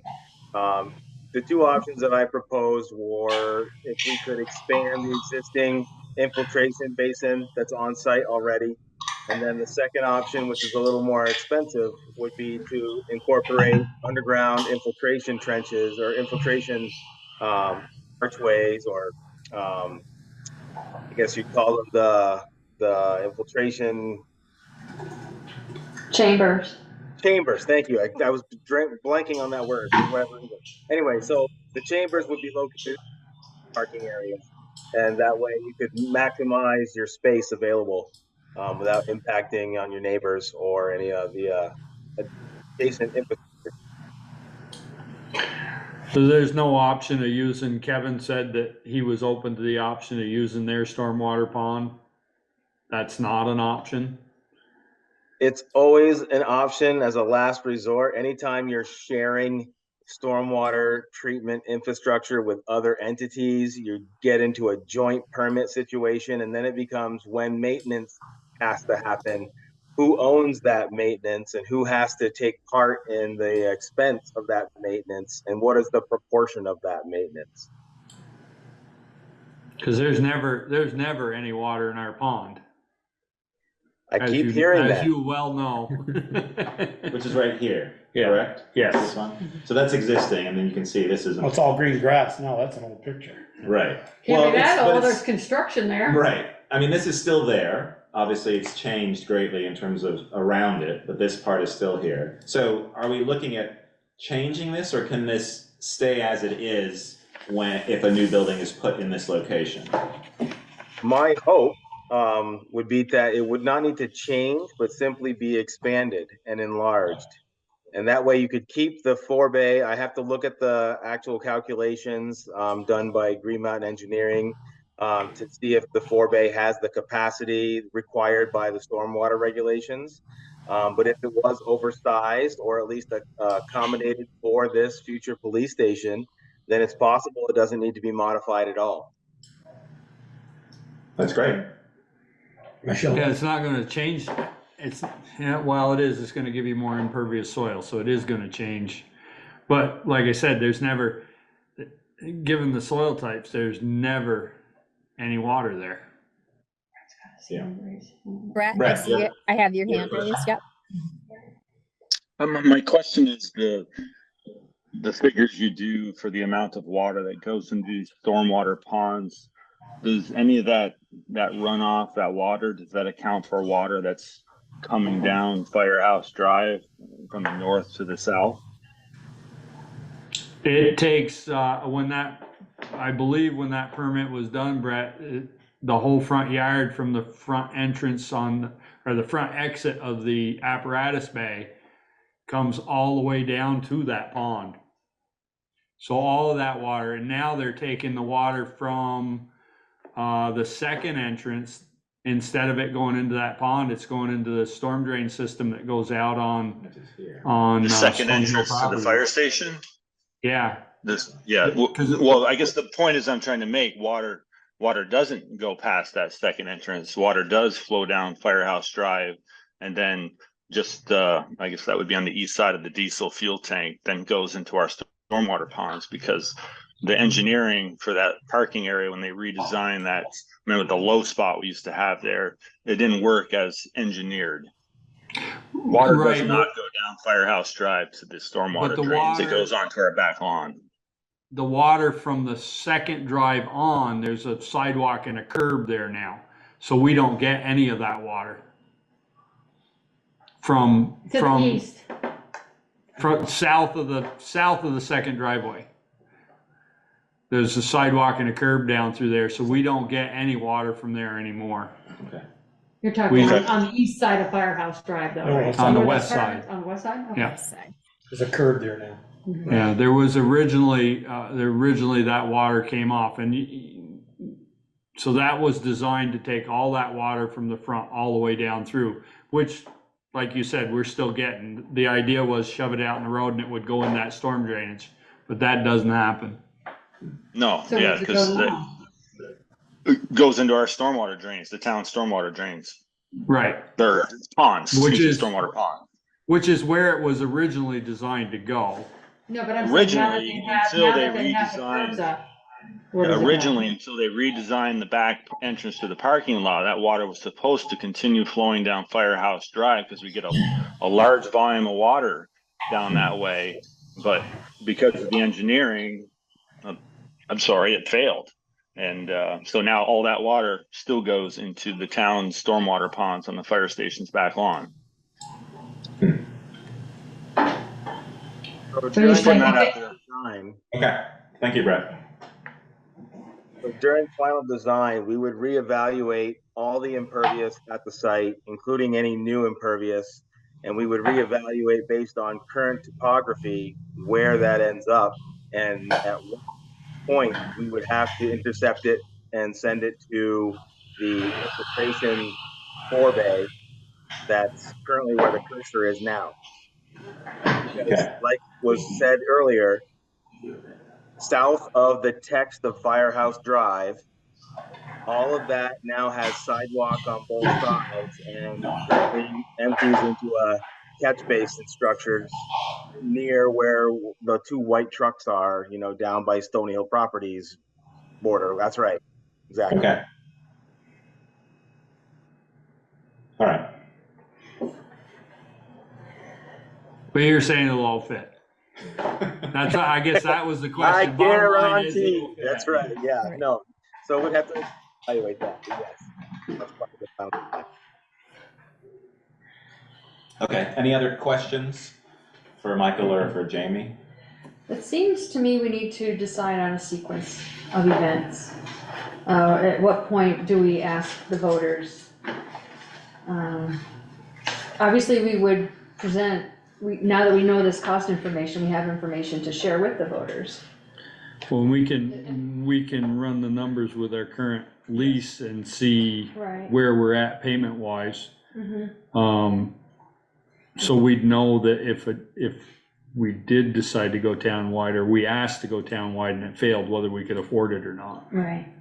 Right, I guess that would be my recommendation would be to, now that we have a couple of figures for a 1-story and a 2-story, we figure out what additional costs Right. will fall upon the police district as it is now. And that perhaps aiming for the March 2024 town meeting, be prepared to have an item on the warning with this question. The question for townwide or the question for the building? Well, You might have both, Might but have I think one might overly influence the other. I guess I personally can't support, I don't know what to support yet until I know we got the support to go townwide. Right. If we got that support to go townwide, and then I think, because right now we can run the numbers, what are we paying just in rent? And if we do this state, we go with a lower number, just the one Right. story. And it comes up to, I'm gonna say a number of $100,000 a year payment, mortgage payment for over 25 years. Then where do we meet that with our present day rent, and with a caveat it's going up every year? Is it year 10? We are over that threshold. And then we can say, we can have that as information for the voters, whether we're gonna have a police department forever. If we build a building, we'll be cost neutral plus less after year such and such, because we're paying in rent. This is what we're presently paying with a 4% a year increase in the rent, or 3%, whatever. We can say. I think that's part of the then in data we 25 need. years, it's paid off. Yeah, I think that's part of the data we need. I think also, in listening to the rescue squad folks talk about their increase in numbers, I'd be interested to know what Bruce is seeing for numbers and how that, what that's looked like over the last couple of years. I mean, that's information that would be important for people to have talking about going townwide as well. Well, that, I was gonna say, that's all the data we're saying we have to get up to Right. date for the townwide discussion. But and I'm trying to understand what you were saying. I mean, I get what you were saying, but I think Peter was saying if we can figure out what the number is for the rent, whatever we pay per year for rent, if that's gonna be the same cost as it would, we need to make sure that if it's voted, if townwide is not voted to go to, that we can still make that. Still, that we can afford it. That our, yes. that our numbers will be the same. Currently, your rent is 37,350 a year. That's Plus- just the rent. Just plus CAM, right? There's CAM in there too, right? The Utilities and stuff. Right. No, I'm not that's talking just utility. rent. There's Yes. cabinary maintenance, we have to pay, Right. share of plowing, share of the mowing. But this is just the rent at this time, and it's been going up about 3% a year. 3 or 4%. Yeah. So, Okay. I mean, all of this is obviously gonna change your budget potentially in some way. well, we wanted to get some numbers so we Right. could determine Yes. at Yeah. what point, if the rent payment becomes equal to a bond payment, then why are we investing in Exactly. somebody else's property? Yeah. Right. And That's then right. that would open that space up for somebody else to fill. Right, absolutely. That's So what I was that's, getting we at. needed to get to at least to this point, and Yeah. then we can Yes. start working on the data and see Yeah. how things. Right, and you hope when you run those numbers that it's very close with a bond payment. Right. But we'll see. But yeah, I think that's the first stage, is Right. just sort of figuring out what those numbers are, because then that's we'll see the percentage increase to the police budget for next year, and whether we feel that voters would even vote for that. It seems to me like it would need to be a two-step process. That in March of 2024 would be this bond vote for townwide or not. And the outcome of that won't necessarily affect that year's budget, because you won't be. Nothing will happen that Nothing year. will have happened yet. And that the following year, or a special meeting sometime after March, could be the issue of the building, the bond vote. But I do think that we have that information for cost-wise for a building, and when does it even out for a bond payment? You know, when does the rent catch up with the bond payment? It would be cheaper to bond than paying somebody else's. It may be mortgage. day one. Right, that's what. It may be Maybe, I doubt it. That's the hope, but, Right. yeah. You know, then, because if I'm living in the town and stepping in the ballot box and going, wait a minute, I'm looking at a huge tax increase possibly, if, they build a building, but it's gonna be, if we don't build it, it's actually gonna be more because we're paying more in rent. And that's part of the the narrative next that you're years. explaining, but I mean, that's only one part of that going townwide. I mean, I think the building and the townwide are two completely separate issues and have to be Oh, I do. handled in a different way. Right. But I don't know, yeah, I think the level of service is the huge one, what they're going to get and what they're presently getting. right. With And state that's, police. yeah, that's a discussion. Send us in your information and we'll take care of it. Let's call your insurance company. I mean, some of the that you're talking about, the CAM, some of that's gonna go away if they're over at the fire station. Right, but Bruce was just giving you rent only. There's a Right. CAM in there also. Right. Well, I know, but if you're figuring out cost currently versus what it will be, that has to be considered. Okay. Well, I think we've had questions that Michael and Jamie have answered, so I think we're free to let them go. Yep. And we'll have our longer discussion. But thank you very much, both of you. We really Thank appreciate you. it. Yes, a lot of good work. Yeah. Thank you. I'll be calling you tomorrow, Jamie. I meant to call you today. If I'd known you were gonna be here tonight, I would have. Thanks, Jamie. Yeah, Thank you. Thank you. Thank you. Michael. Okay, So in do we- terms of putting together that data, how did we leave it with like a subcommittee, or how did we leave that we were gonna try to tackle that? We haven't discussed that. Okay. I mean, I don't know if we need another subcommittee. I think we Oh, could just. internal. No, Yes. I was gonna say, Yeah. we don't wanna do what we did the last No. time. The last No, three it's- times. It's not, Michelle, not the last needed. 3 times? Not Yeah. needed for this. I mean, I'm the liaison for the police department. I'm happy to work with Bruce. We need to come up with a list of things to do, what data you're looking for, Right. and start gathering the data. Right, Exactly. right. But I think the numbers, I think now that we have an actual dollar figure, it shouldn't be too difficult to work out what a bond payment would be and how that equals to what the current budget is for Right, Right. and Joel had done an extensive analysis, so maybe we can dust that off and see if we can reuse some of that structure and some of the baseline data that you had. It's almost as old as the Is water line. is it possible to get the calls that VSP doesn't respond to? The number of calls that is it possible to get the number of calls they get for Bristol? For the town of Bristol? For the town of Bristol. Oh, yeah, yeah. That they actually respond to, or even the ones they don't respond to? Both. Anytime an incident report is generated, we can get that. Okay. So in that incident report, will it say whether they responded or not? I guess what I'm getting at is, can we tell the public that VSP was called 75 times, but they only responded 25 times? I mean, I think that would be valuable information to have. We could. Yeah, because I was gonna say, I know they don't respond. More labor intensive because the system is set up that we start a case or an incident and then we close it. So we have to open up each incident to read to see what actually took place. Do you think that that's valuable information though? It might be, or if you talk to enough residents that have. I think that's called and not had them show up. There's many of those. It's, and I don't want to, I won't generate numbers to make another agency. No. Okay, so, but there are times that, just like our agency, we're busy and we can't get there immediately. And they might follow up later, or they'll reach out to us and ask us for assistance because they assist us, we'll go assist them and take care of it for them. So what I don't want to do is, when we're gathering this data, making it look like one agency is better than the other, because we both have the same issues as far as staffing. Right. And we have the same issues as far as response. But there is a difference with some of the calls on how they respond versus a small local agency that is more community oriented. And so I can get whatever data you're looking for. Yes, yeah. I think you both are looking out, trying to do the best, and appreciate that. And I think what I was looking at was, okay, pick up the phone, picks up the phone, he lives in the town and says, I got broke in today, my garage got broke into, the doors kicked in, and I got tools missing. Okay, send us a list so we can verify an incident. And they don't physically show up. You guys would physically show up, because they have a manpower shortage like you do, but you guys would physically show up. And I think that's what you were looking for, more of that data.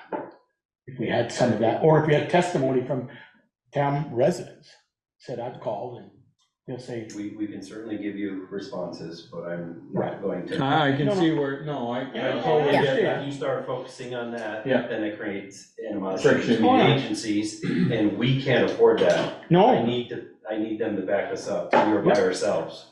And there are times they're by themselves. We went to Lincoln the other day with one of the troopers. So, we are not going to do anything to create any friction with that relationship. I can tell you, I don't want to estimate the wrong estimate, but there's only 1 or 2 hours of overlap in Bristol where there's 2 police officers at the same time.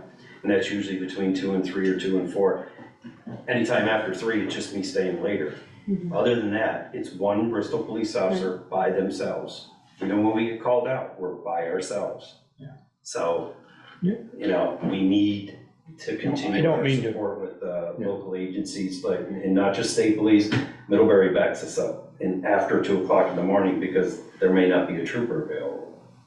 So whatever we do, we can provide you data, but it's not going to make anybody look bad. Well, also too, I think it's not just that we're looking for data to sort of tell the story. I think it's what you want, what narrative you want to tell. We will present all of the calls for service that we have that I call proactive or community policing. Yeah. And we have a lot of that, and we can show that data. Or you can talk to people. We're having at least once a week or every other week somebody coming up and saying, you guys are always out walking around. We really appreciate that. Are they calling you? No, but they're telling us. And you're seeing us out there, and we're trying to be out there as much as we can. Right. And that's the difference between a larger agency that has to cover the entire county and us, where we can focus on smaller areas. And, and some of the data, and that's where it's going to be me having to try to explain it, our mental health call might be longer than somebody else.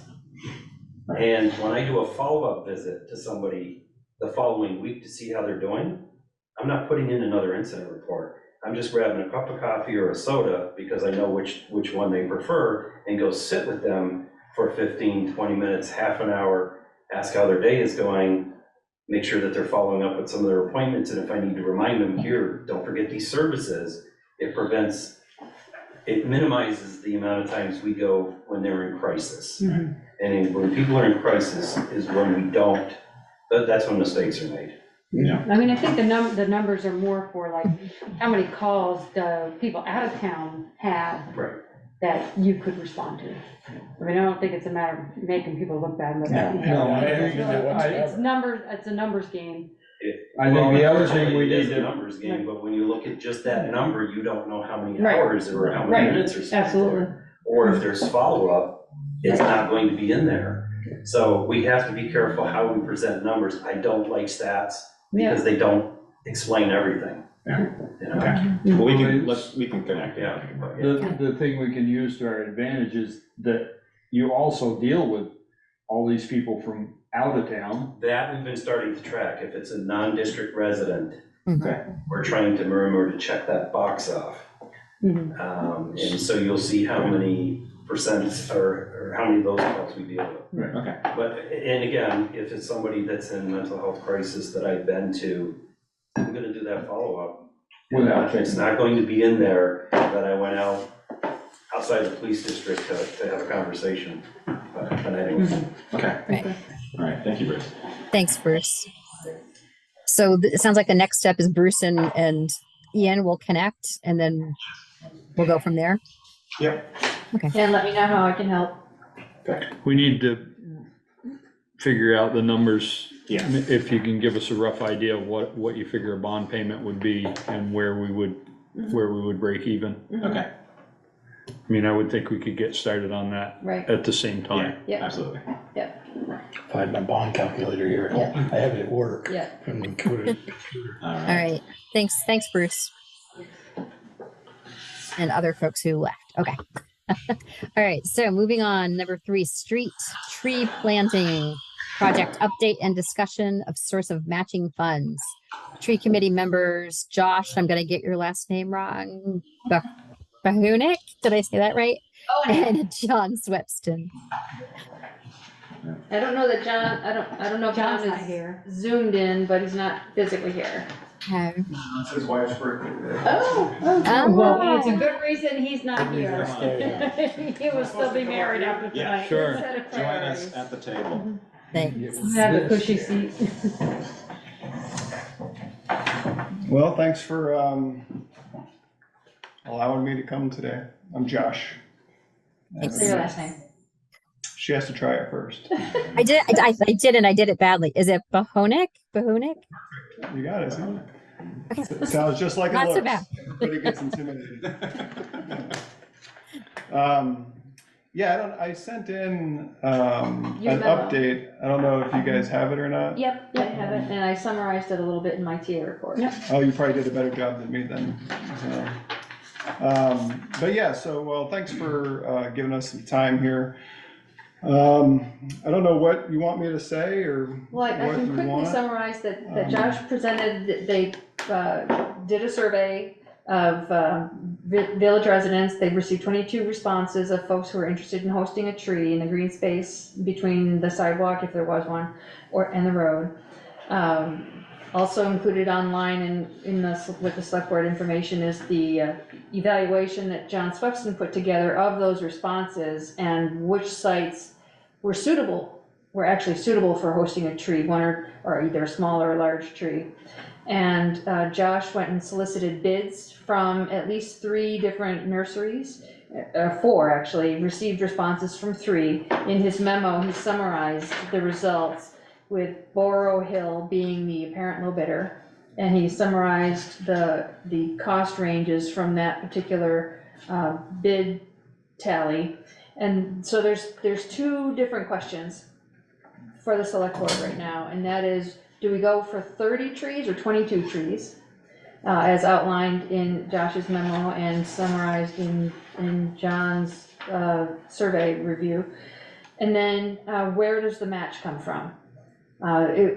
When the select board authorized applying for the grant, which is a $5,000 grant, it wasn't explicitly clear where at that time was a $40 or $2,500 match is at the minimum required, but the actual budget called for more like $4,500. And we didn't completely clarify where that might come from. It could have, we talked about it coming from the A. Johnson Bequest Fund, which now has enough money to cover that, or we don't really have enough budgeted line items like in the rec department or public works for tree investments yet. But then of course there's ARPA money.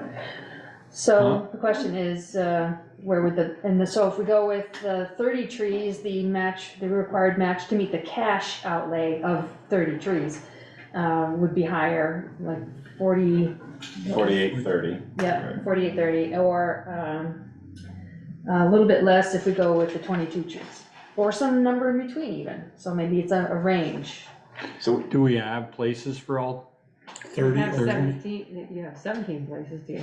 John identified that there were I said 22. 17 sites that are suitable. Well, people that ask. Yeah, of right. the people that asked. So part of the online Front Porch Forum application we did was the idea of if homeowners wanted it, then they would help take care of it through watering the tree. So that helps alleviate some of the maintenance needs on the survivability of it. And so that one that's where we got the list of 17 from. John and myself have identified several other planting sites. I mean, there's a lot of, we could do dozens. Our hope in the committee is to be here frequently to you guys, to utilize grant funds. There is a lot more. I don't know if you guys know, but there's Governor Scott put over $1 million in the state budget for tree planting in Vermont this year. So there's about to be a lot of money hitting the streets. Is that where we're getting the 5 from, or that different? No, that's a different one. This is, we could get That's coming down later. yeah, this fall, there's gonna be a lot more grant available money for planting. And some of that won't have as much of a match component. So would your recommendation to be go with less and apply for more money down the road, or do you think we ought to jump on the 30 trees now? The original grant was for 30 trees, but they reclassified our grant, which allowed us to have less of a match. So because of that, we reduced our scope just to be safe, so we wouldn't have to do it. So I don't think there's a right answer in that regard. Okay. I want more trees because I want more trees. So. And you're honest about it. Well, and we need to fill the spaces, and the reason we applied for the grant is for emerald ash borer, which is going to kill all of our trees, and this is all our ash trees. All of our ash trees, correct, right? And mountain ash trees, but so the part of it is, and there's other mature trees that are getting taken down, so it's just to restore the tree canopy that has been taken down and will be coming down. So, yeah. There's a part of me that says I'd like to do it in stages so that all the trees are at a different point when they die. You're not after replacing them all at one time. But the other side of that is hopefully you've got some that don't have to be nursed. Right. So you're not nursing. If we end up doing this and then we end up, 17 of them will be taken care of, we gotta take care of 13. And then we get a grant for another 30, now you're taking care of. Yeah, I'd like to 40-something trees. Minimum of the 22. But my question is, and Valerie and I noticed it the other day, and when we were up on the corner of Spring and Mountain, if Eric he has to give out driveway permits and he has to have so much sight distance. Some of our streets don't even have sight distance. When you come to a stop sign, you can't see down the street. We looked at Mountain Street, the corner of Spring and Mountain. We couldn't look up towards the school. There's trees in the way, and one down on the south. I'd like to make sure our intersections are clear, so we're not planting trees right close to our intersections if you stop at a stop sign with a car. Or something that's not gonna bush low. That's part of the selection criteria and why 5 of the sites didn't make it. It could be for a site, it could be for overhead utilities, it could be too small of a grow space, it could be, they could have applied for their private yard too. There's several factors. we're practicing the right tree in the right place for the right reason, so looking also at salt tolerance and shade and I things. saw one of the ones was on Pine Street. Our ultimate goal some year when we win the Megabucks and get billions of dollars was to put a sidewalk down Pine Street. But I wouldn't want to plant a tree this year, and 10 years later, we cut it down because we put the sidewalk through that. I would hope that would. I wouldn't want to not plant a tree because we might do a project someday. Well, no, I want to plant a tree, but maybe not. I agree. Not right I'd like the to see right way a with lot more sidewalk. trees in the village. I'd like to see a lot more trees in the village. So So do Val, we, go ahead. the money from A. Johnson, that's just the interest only, right? Just the That- interest that's- only. Because it's been sitting there for. a good Yeah, I know, number I of was years. just, I wanted to clarify that Yeah. we weren't taking the money out of the fund other than what, Right, the the principal gain is still on it. there, But So yeah, we'll lose- 4,500 is great. I mean, doing its job. So we won't use if we get less trees, we won't use the full grant. We'll still use the full $5,000 grant. our match will be different. Our match, we're only obligated to do the 22 trees. And as long as we do that, we'll meet the $5,000 minimum. But we don't have enough, so am I making sense? Like, we have to. Yeah, well, I just wanted to make sure we weren't going, like, if we only did 22 trees, we're only gonna get 4,500 instead of 5,000. Right. That's all I In wanted to. future years, again, because of the December meeting, there was, but anyway, in future years for grants, you don't always have to match with cash, like, we can The match. in-kind. Right. Okay. So we can, essentially, I don't want to say give free trees, because there's value in the in-kind services, but. But in this case, we actually have to come up with the cash outlay to pay for the trees and. Right. If you're confident that there's gonna be more money down the road, I would say we go with the 22 so that we use. And another thing is, if you guys have noticed, I have in the banking industry, the CD rate is going up some. And maybe we'll earn a little more interest on that Johnson money. I don't know what we're getting right now, but they're having CDs right now at 4%. We're probably not making more than 2 on that J. Johnson. I don't know. There's another avenue, we put that in a different fund, maybe. Looking at the bids, there's obviously a very large difference between them all, and especially at Laurel Hill. Is there a reason for that? I mean, that's a significant difference in their total bid. Oh, and one thing to note, that Laurel Hill's base bid did not include a 1-year warranty, so it would be an additional $100 per tree for a 1-year warranty. Or 2,200 on that, so it'd be about 10,800 on that. Okay, I mean, that's versus still, 29. that's still half, more than half. Are all the trees the same age? I mean, if they're the Yeah, same age. No, is it that's there's 2 big reasons, both Greenhaven and Horsfords are set up as retail operations. Yeah. They're not really set up for a wholesale scenario, right? So they're just charging them more expensive, but they are larger trees. Greenhaven is putting in a minimum of 2.5 to 3 inch trees versus Borough Hills, which are 1 to 1.5 inch trees. So that's why. Okay. We've been planting that size in the region for a while. Burlington is exclusively doing it now because they get smaller trees actually have a faster adaptation to the environment and will grow quicker, but they are smaller to start with. Yeah. Less stress. Is that $100 per tree grant, the guarantee, is that? A year, right? So you pay that every year, or it's just a guarantee of the tree? If it dies in 2 years, is If it it dies in 1 year, they replace the tree. If replace it it don't, too? you're on your own. after one growing season? Yeah, it's not like an insurance policy you can keep renewing. No, I just, Yeah, no, it's a good question. Obviously, well, not obviously, but the price here did not include that because we didn't ask for that price. We just asked if there was a warranty. So, Do the other bids two did have include that in warranties? the bid price.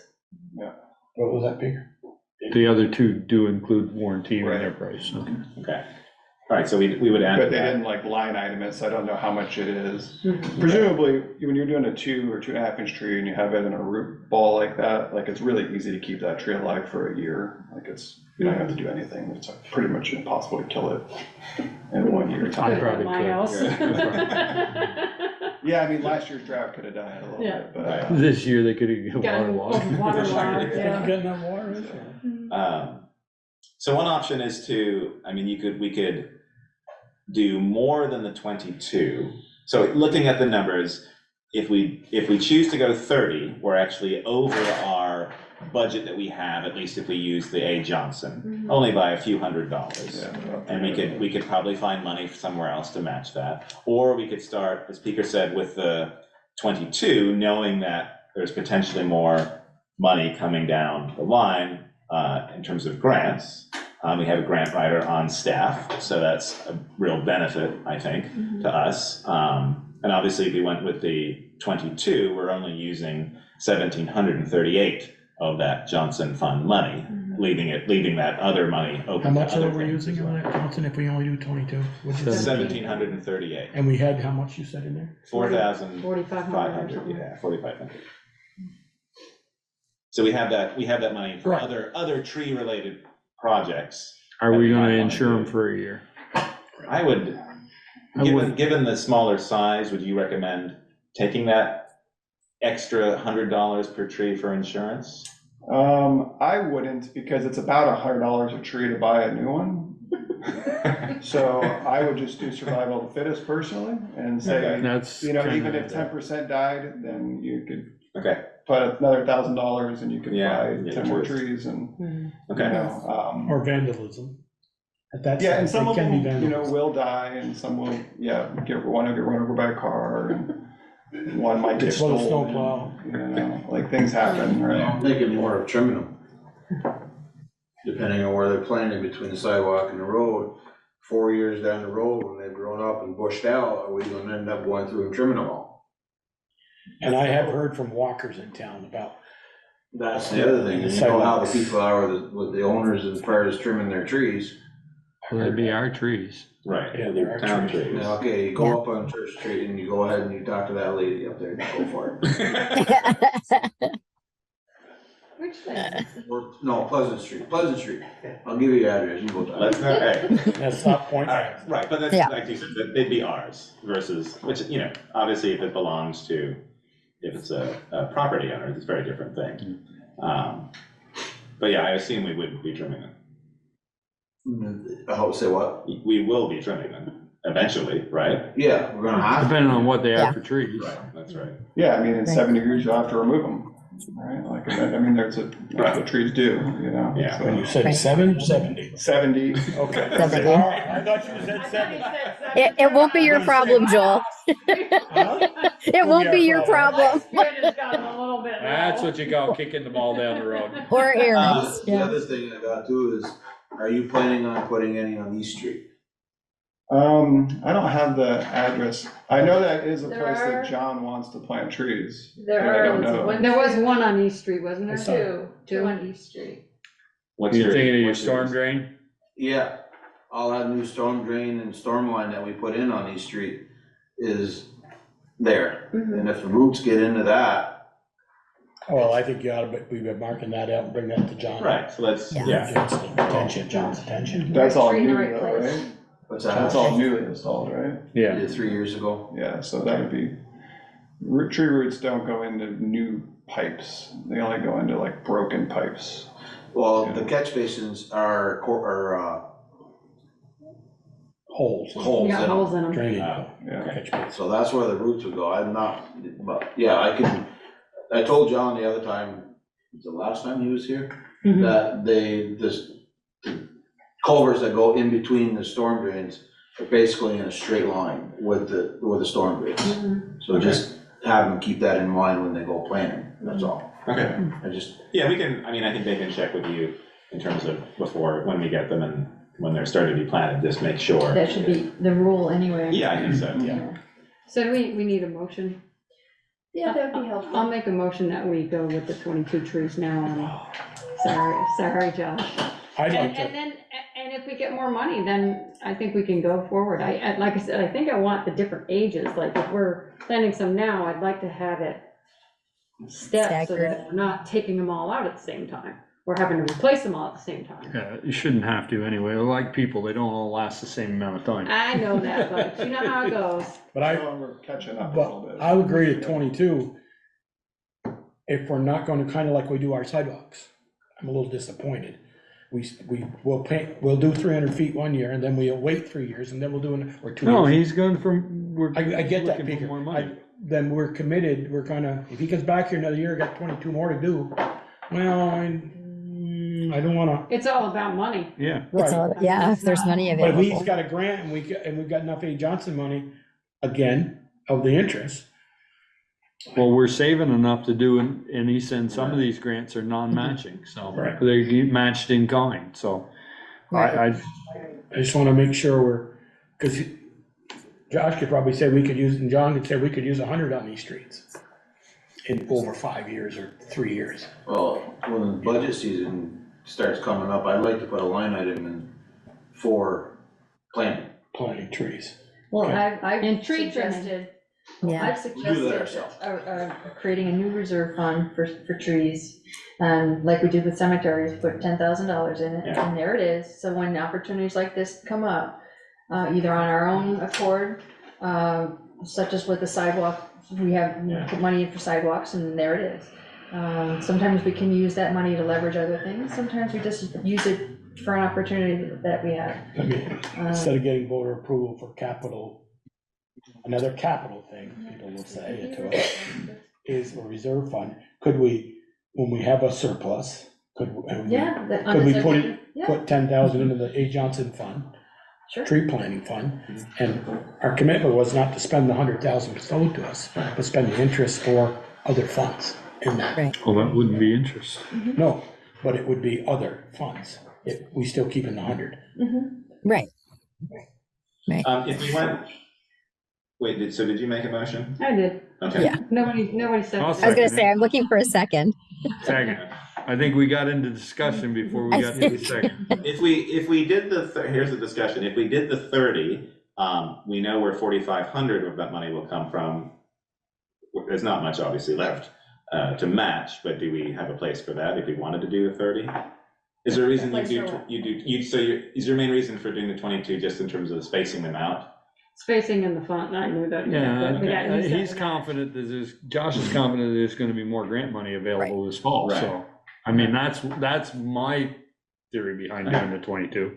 Yeah. I'm not, I wanna do more trees. Right. But if we can get more money, more Without bang having for. to match it. Yeah, Right. or if we do have to match it, maybe the match will be less. Right, okay. Good. Right. So we have a motion and a second, and we've had a lot of discussion. So all those in favor of planting 22 trees at this time? Aye. Okay. Ayes have it. Thanks very And much. as soon as you know there's grant funds, let us know, because then we can get the grant writer to. And I Apply. presume that, embedded in that approval is accepting Borough Hills quote. Yes. bid. Yes. Yes. Without the additional insurance. Right. You don't need to have. And that would be, and using the funds, the A. Johnson funds, correct? The A. Johnson funds Yeah. for the town's portion. Yeah, and that match would be 1,738. All right. Happy planting. Is that okay? Thank you, Josh. You're okay with 22? Yeah, I'm happy we got 22 trees. That's great. Thank you for all that you've yeah, done. thank you for He's your like- work. he's like- You can dig them up, I got tons of them. It's good. That's right. Next time I'll have a third option, for like 26 trees. 1,738. That was an option here too, it didn't have to be either or, Right. it could have been 27 trees. That's true. I got trees if you wanna dig them up. We know he'll be back. Well, hang on. You're giving away trees. Wait a minute. Thank you very much. Great, Thank thanks, Josh. you. Thanks, Josh. I don't know how good they are. Thanks so much. All righty. Moving on. Hopefully the next one should be a pretty quick one. Consider authorizing town administrator to submit a letter of request to the Natural Resources Conservation Service for assistance. So moved. Second. All those in favor? I would wanna know what is this This is for the Briggs Hill slide. Right, but is this money we have to pay back, or is this? It's very similar, it's comparable to the West Street slope failure that we dealt with behind the lumber yard. 75% grant, 25% has to be matched by the sponsor, which would be the town, which we're gonna be spending it anyway, one way or another, so. Could that be in kind, like trucks and? There is funding, part of that funding does cover some admin time, but not in kind. Where is the 25% coming from? What is that? Because we're gonna be spending stuff on it anyway. I see. To repair it. Okay. So, and related to this, because we need to get, the EWP program can pay for the engineering. They either do the engineering in-house, or they would pay the reimburse the town if we have to go out and contract for it. Now, at our FEMA meeting this morning, we talked about the need to engineer a permanent solution for the Briggs Hill slide. But it would behoove us to wait to do that until after we get qualified for the EWP program, so that we get a grant agreement with them, and then we know that the engineering expenses are covered under their agreement. In other words, I recommend against jumping the gun on it, on hiring the engineer until we, and as I recall with that Halloween flood, which did the West Street slope and also the Ireland Road, Lewis Creek damage, that program was very responsive, very quick, because it's designed to be, to respond to imminent danger. So it should be a pretty quick turnaround. So you said that, Eric said earlier that he walked FEMA through it, the Lincoln Road and the Briggs Hill. So does that go away? If they give us money, can we pay that out of the 25%? They each require a match. So, either way, we're paying a match up. That Ponzi scheme. I know, it's a little shell game. Shell game? Yes, exactly. Well, here's the third shell. There's another shell. Turns out that Lincoln Road is a federal state aid highway. So technically, it might not qualify for FEMA funding. We have to go through the Federal Highway Administration. And we've already directed Frida to track that down. Okay. So she's on it. So we'll cobble something together. But Briggs Hill is separate. There's the Lincoln Road and the Lincoln Road stuff going on there, including and this might be more where the Federal Highway Administration stuff comes in, is those two areas along Lincoln Road that we're trying to get repaired, the river bending through the V-Trans grant that we need to raise $300-something more thousand for. That's where the FEMA money, or not FEMA, the Federal Highway Administration money might come in handy. Is this a competitive thing, or is it they are Not providing? necessarily. Okay. Yeah. They certainly evaluate it on merit and whether it qualifies and meets the criteria, but we're not competing against other disasters. But FEMA won't say to us, oh, you've applied for this Right. natural resource, Well, they Briggs might. Hill, then we're stepping away from that Briggs Hill. I don't know, but this is still worth pursuing. Okay. We're not committing to anything, we're just. Fine. Yeah, we're fine. We'll apply, yeah. All right, so we have a motion and a second, Yeah. and we I have guess discussion. My question was, Go ahead. Briggs Hill, FEMA might give us 90%, we want to pay 10 versus 75, 25. That's all I was trying to. Right, but we don't know. We don't know. We don't know until we apply. Let's at least apply. Okay. Okay, sorry. All Derek. those that's okay. All those in favor? Aye. Anyone opposed? All right, thank you very much. There you go, Valerie. Thanks. Item 5. Consider authorization request from the Recreation Department to apply for Vermont Division of Historic Preservation for a grant for Holly Hall brick and window repair. So moved. Second. Okay, any discussion? We need it. Yes. Definitely. So, but this said up to 20,000 bill. So does that mean we'd have to come up with 20,000 per? At least, yeah. Per? Yep. For the stained glass and then 20,000 for the brick work. Or whatever, No, it's the per total property. project cost. Yeah. Yeah. You're gonna do So that the- project. It's a 50/50 grant, Okay. and they, the maximum that they offer is 20,000, so if we have a $50,000 project, but we're still only getting 20%, or 20,000. Yeah, Better than that. let's hope it's not that much. Right, But- yeah. And Meredith has already begun soliciting quotes for the brick work.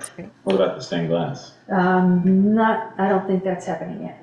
At least Okay. quotes for the grant, for the purpose of submitting a grant application. Okay, because I know a stained glass person, Mm. so. Is his name Ian? No. Broken beer bottles don't count. Yeah. No, it's Rebecca Glass up in Burlington. I know someone who is a co-op who's done work, she's done work at the Lebanus Lodge. Just, I guess, if she applied for just the brick and then applied for the, so she's gonna get 20,000 to brick and windows, or 20 each for, is it 2 projects? It's a single building. Yeah, So I think A property. single Pro- per property property. I see it's versus Under the single. property. Would be better off apply for the bricks this year and the windows next year. Hmm. That's what I'm just, I don't think. Can we we can touch reply that for year after year? 20,000.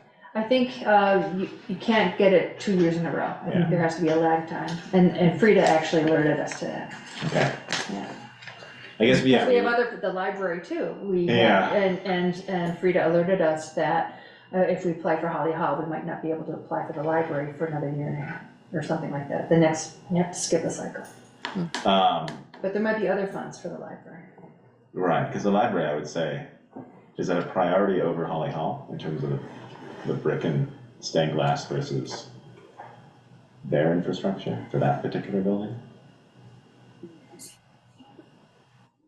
Well, that's not to say, I would suggest that this authorization is not mutually exclusive. We can also evaluate that and do another authorization after we get more information. I don't know the answer to that. Okay. Just because I know that I think we're further ahead in some aspects with the library project, and we have a lot of But I think detail. there are other funds available for Yes. the library work, Right, and not so much for Holly Hall. I mean, there's the MRF Yeah, money, exactly. but that's only, it's not something like this, where Mhm. it's not the exterior of the library, that's more for energy resilience and the systems. We still need something to repair rot and redo Mhm. painting and I things wouldn't like be that. surprised if some of that energy efficiency work, just by the nature of it, would involve some Okay. of those replacement Okay. components, Okay. like rotted windowsills. I Right. mean, you're using Yeah, a that's lot of true. energy That's for true. rotted I guess you windowsills. can get, if you get Yes. creative in terms of how you approach it. Is the Okay. library registered with the historical preservation though? Oh, yeah. It is, the Yeah, library. it's I on- know this building is, but I didn't. Yeah, it's on the National Register. Okay. Nice. All right, did we have a motion? Sorry, I lost track. Yeah, I made the motion and You made let's say Beaker Peter and made I, the second. Beaker and I seconded it. And we discussed, so all those in favor? All right. Anyone opposed? All right, thank you, guys have it. Moving on to number 6. Continued consideration of a plan to replace the Howden Hall sign. Ian Albinson to report. Okay. So here's where I left it last time. Let's see if I can share this.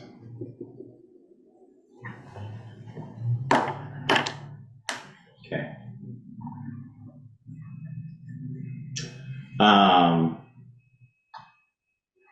That's the current sign. And then this is what I presented May 22nd. So these are 3 variations using different kinds of color usage and topography, and also sort of keeping the original sign design.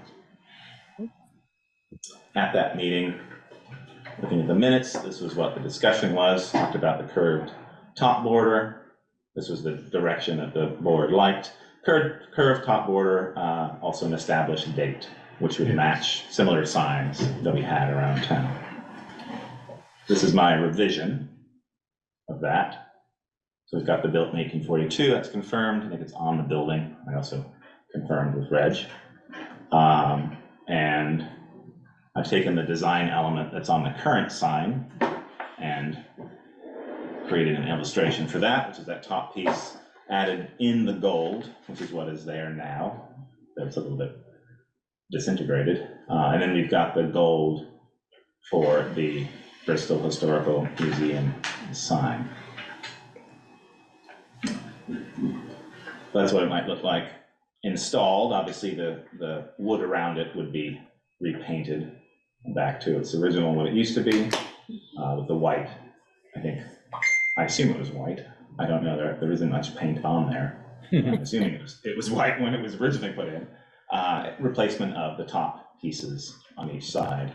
And then the area here on the left side, there is like a flag holder. I guess if the museum is open, maybe they used to put that out. It's kind of, I don't know if we want to take that off or leave it for the potential of putting a flag out. Probably. I think you could just leave that in. Well, their proposal was to replace those poles.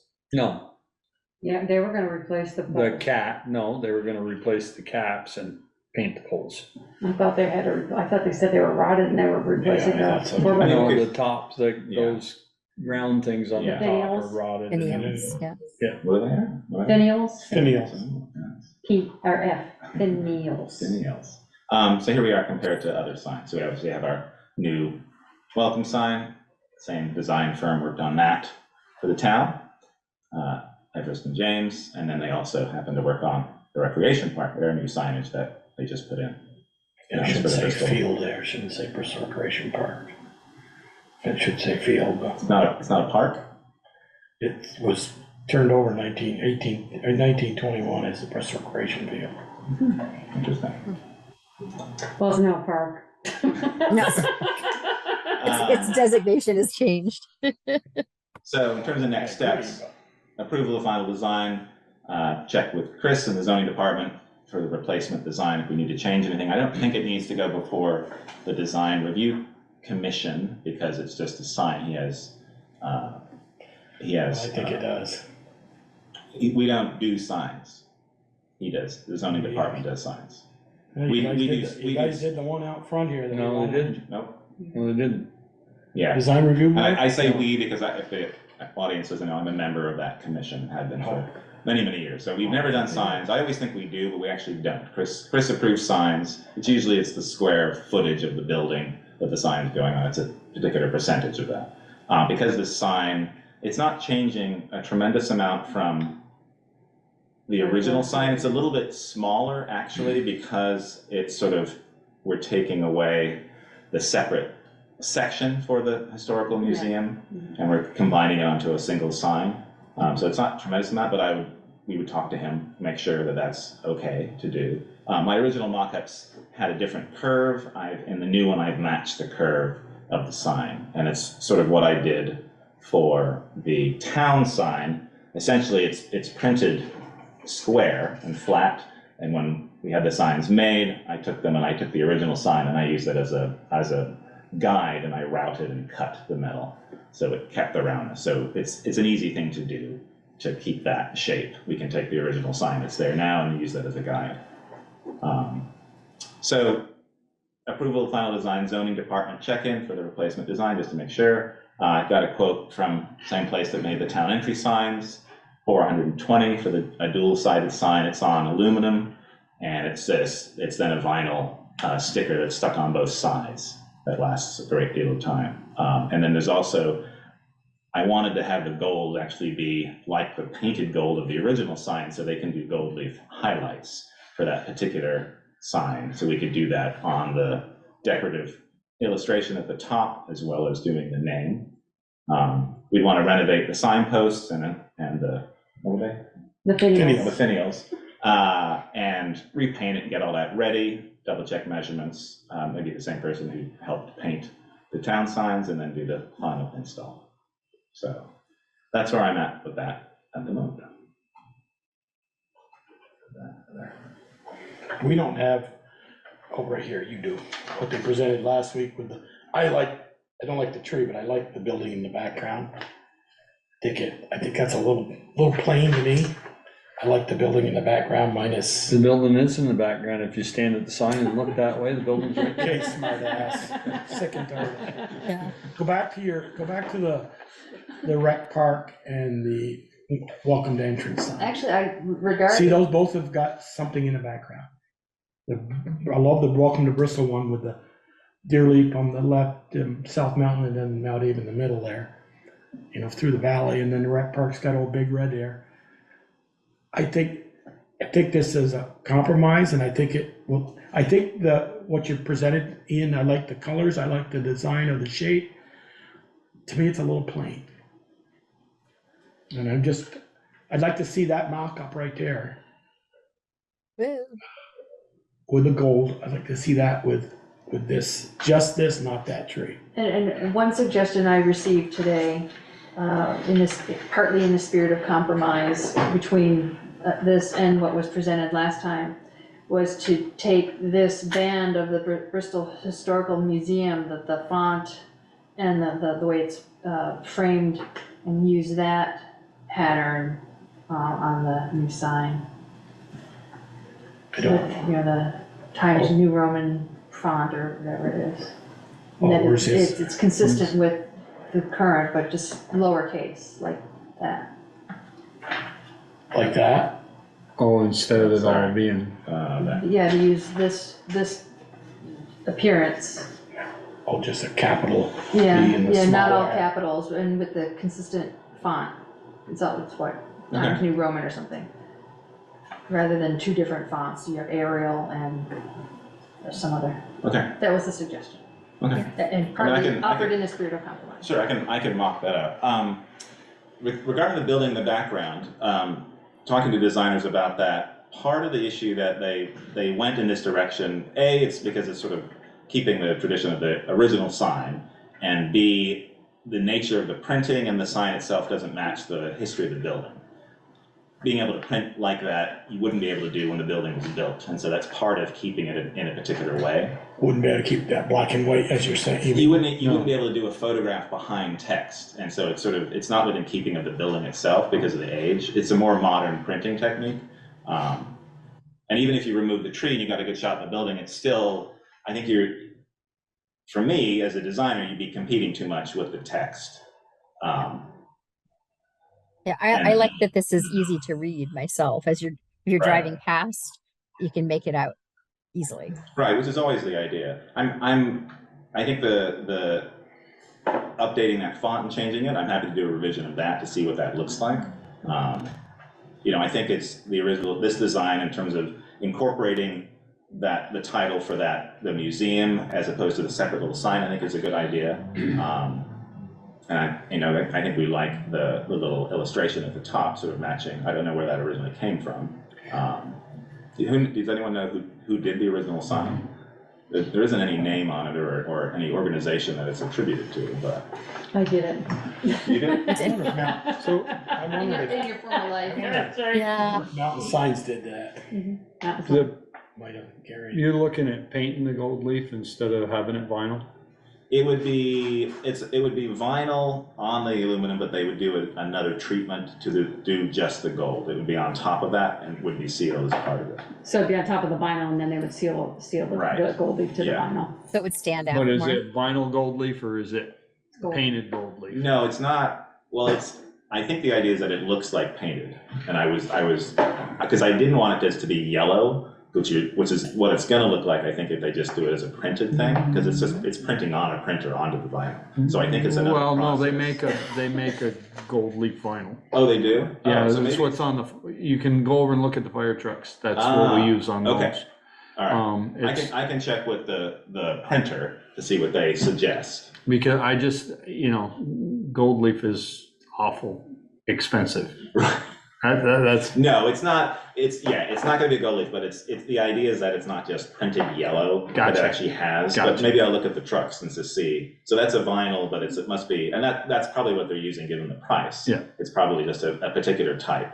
Normally, you would probably just print on as a gold yellow color. This is probably something else using that. I think he's printing that separately and then putting that over the top of it. So, and maybe So that's a special. It's that's gold a different leaf. line. How does it Gold look? leaf. Does it look gold on? Yeah. Okay, good. Because that's what I want. That's what the original sign looks Yeah, like. I don't know if you can. Yeah. I got a picture of it.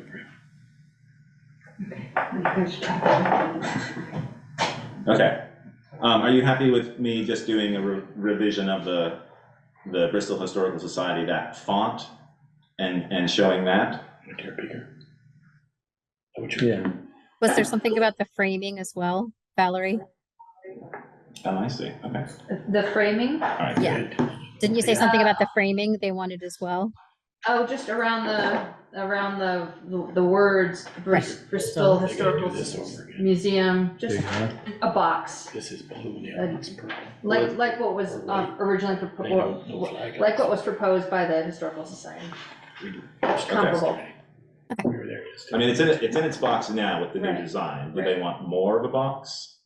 Like what's on there. Oh, they want it lined. They want what, the Bristol Historical Museum line? Yeah. Instead of being in black, leave it in white? With a letter, with a black. Well, right now it looks like a brown color, but whatever color is. No, I mean the behind it, the The background. background. See, that doesn't have that background on this. His is a white background. We want it gold letters in small caps, except the first three, of course, Bristol Historical Museum. Yeah, I think. And then a line around it. Yeah, I think so, or something See like the that. square instead of the black? So the font Okay. and lowercase. You can see what it looks like. Yeah, no, I can mock it up. I think, the designers did this just to differentiate between the two different signs. Since they were looking at the original, where you're looking at these two separate elements, the idea is to separate them and get away from sort of more lines around it. But yeah, I can mock it up, that's fine. Thanks, Ian. In terms of like the repair of the painting, would the town just hire someone to do that? Someone like Greg? Is that what you think? Yeah, he painted the other ones, and I think he has the skills to just do repairs to this. I would think. Can we get a budget number from him? I mean, I think that would be. It looks as though it's well below the threshold for going out to bids I would and hope stuff so. like that, yeah. Yeah. It better be. Okay. Great. All right, so another revision to present at another meeting? Yeah, If we gave us approval by first meeting in September, can we have it up before the cold weather? I guess. Hopefully. I mean, I don't think the sign that's there now is gonna last. Right, no. Any much longer. It's looking worse and worse, so, yeah.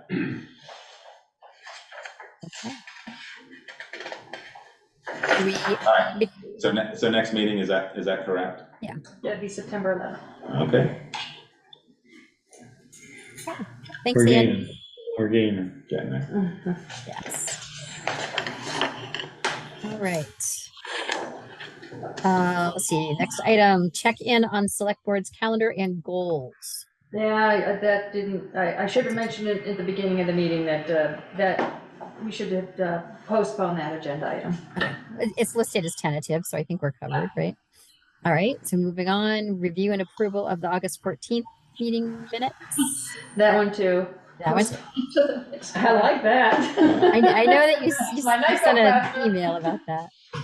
All right, item 10. Did we miss time? Okay, anyway, next item.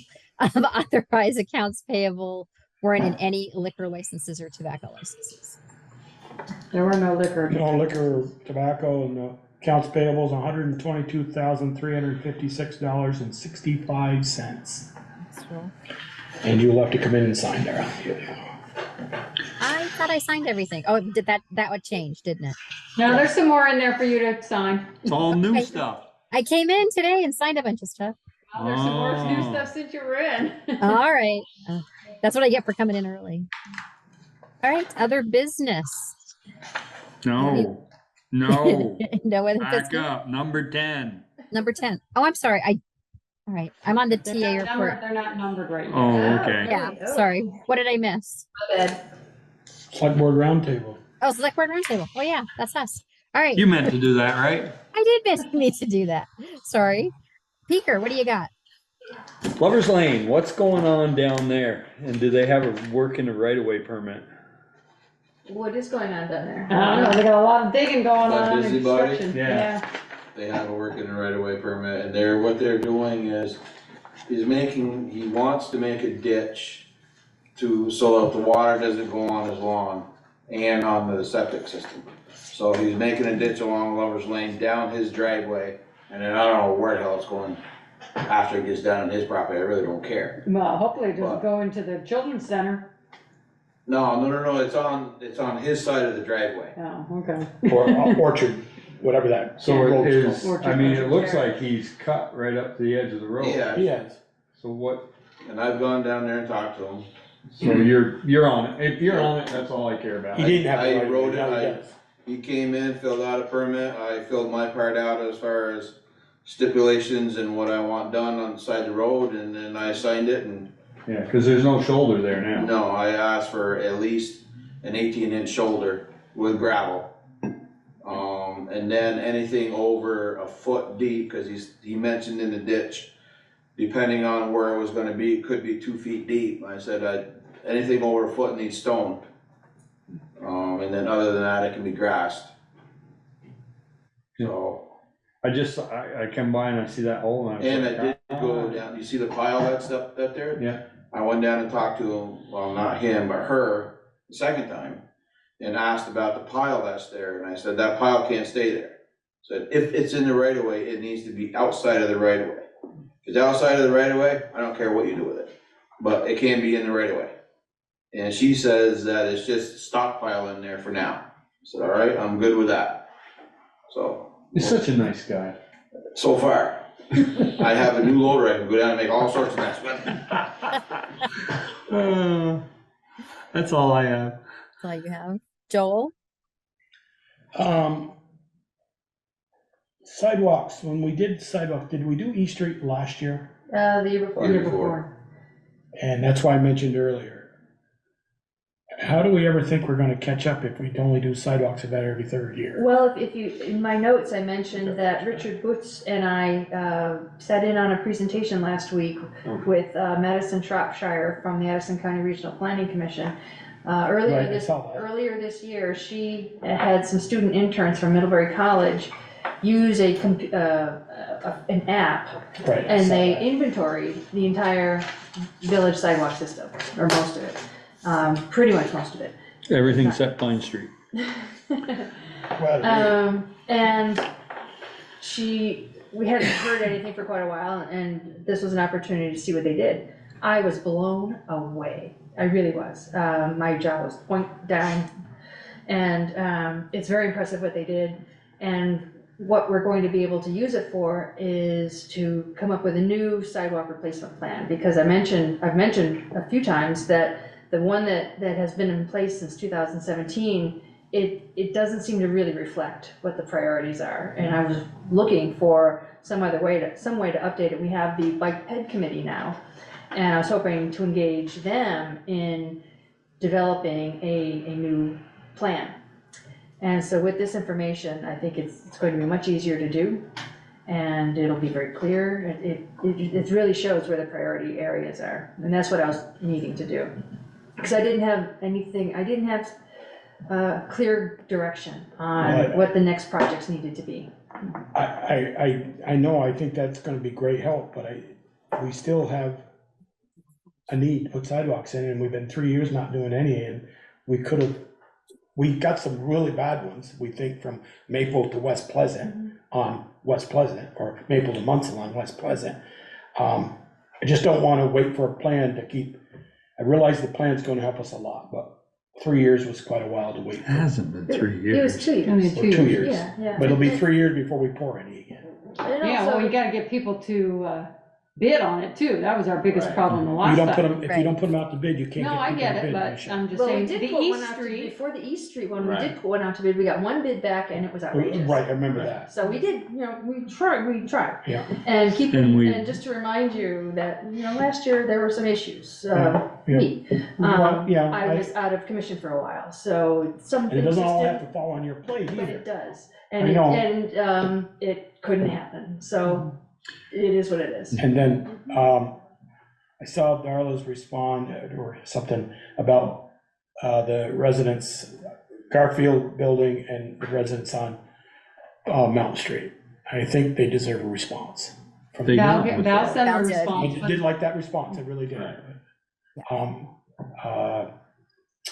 Just, I think maybe Darla, maybe a note from you as the chair, that, follow up from what Valerie said, maybe. There's not much we can tell them. No, we're just. No, but there should have been a response to the initial Mhm. email from 2 weeks ago. Well, it wasn't really to us. I know. It was a copy of their email. For you, it was, Somebody. I thought I read it for your information, is Right. the way she sent it to Mhm. us. That's how I interpreted it. Part of it said, if you really care, or you believe in. Right, but there wasn't any response, even just thank you for this information, Mhm. which doesn't look good for us as a town. And I'm not blaming anybody here at Responding the to board, residents, it's just that it should come from someone that we. I'm happy to write something to Mary. heard I'll you. I'll copy everyone on it. Yeah, okay, and that's all I had, and like I And said, that discussion is ongoing, it's at the sort of the DRB at the moment, and I know that residents have been attending those meetings. So there's sort Yeah, of they two, had quite the outpour last week. yeah, two things going on with that. There's sort of information coming to us at the select board level, but also it's in discussion at the design development review board, so. Which is the one that can make that decision Correct, and not us. yeah. right, exactly, and I'll be It's the my first to inform. understanding that the site plan application was denied at the last meeting, so there's really not much more to do unless he comes back with a different proposal.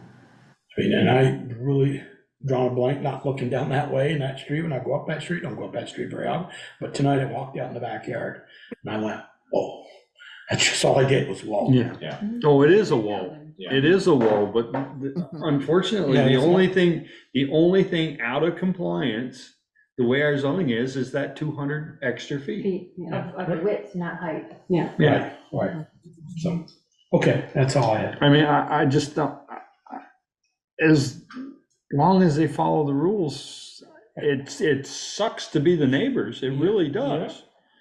But they followed the rules. Yeah. With the There- exception, there- with the yes, there were exception some of mistakes that. made, but Yeah. in terms of the design, what the building looks like and how it's clad and things like that, so our zoning regulations don't specify cover that. it. Yeah. And And you can build up to 35 feet in height as well, in that area, so. Yeah. Yes, I don't know. You can't control everything. It sucks, it really does, Yeah. but, Yeah. they're within their rights and. Well, and you can't, our zoning can't be that limited to No. a certain degree either, because then you're discriminating. Yeah. So, That's all I had. And to reiterate, my response to her was that neither I nor the select board have any role Correct. really in zoning administration unless it's personnel related right, or litigation related. And litigation in terms of having the select board determine to what degree to defend something or to take action against something, to enforce the regulations. But that's really the limited role for the select board in zoning administration. And the state statutes are designed that way purposefully. Okay. That's all I had. Michelle? actually, the only question I have is revolving loan fund revisions. I know you were gonna work on doing some formatting and stuff. I think he did, I did. and the last, I shared that with Anthony and Sharon.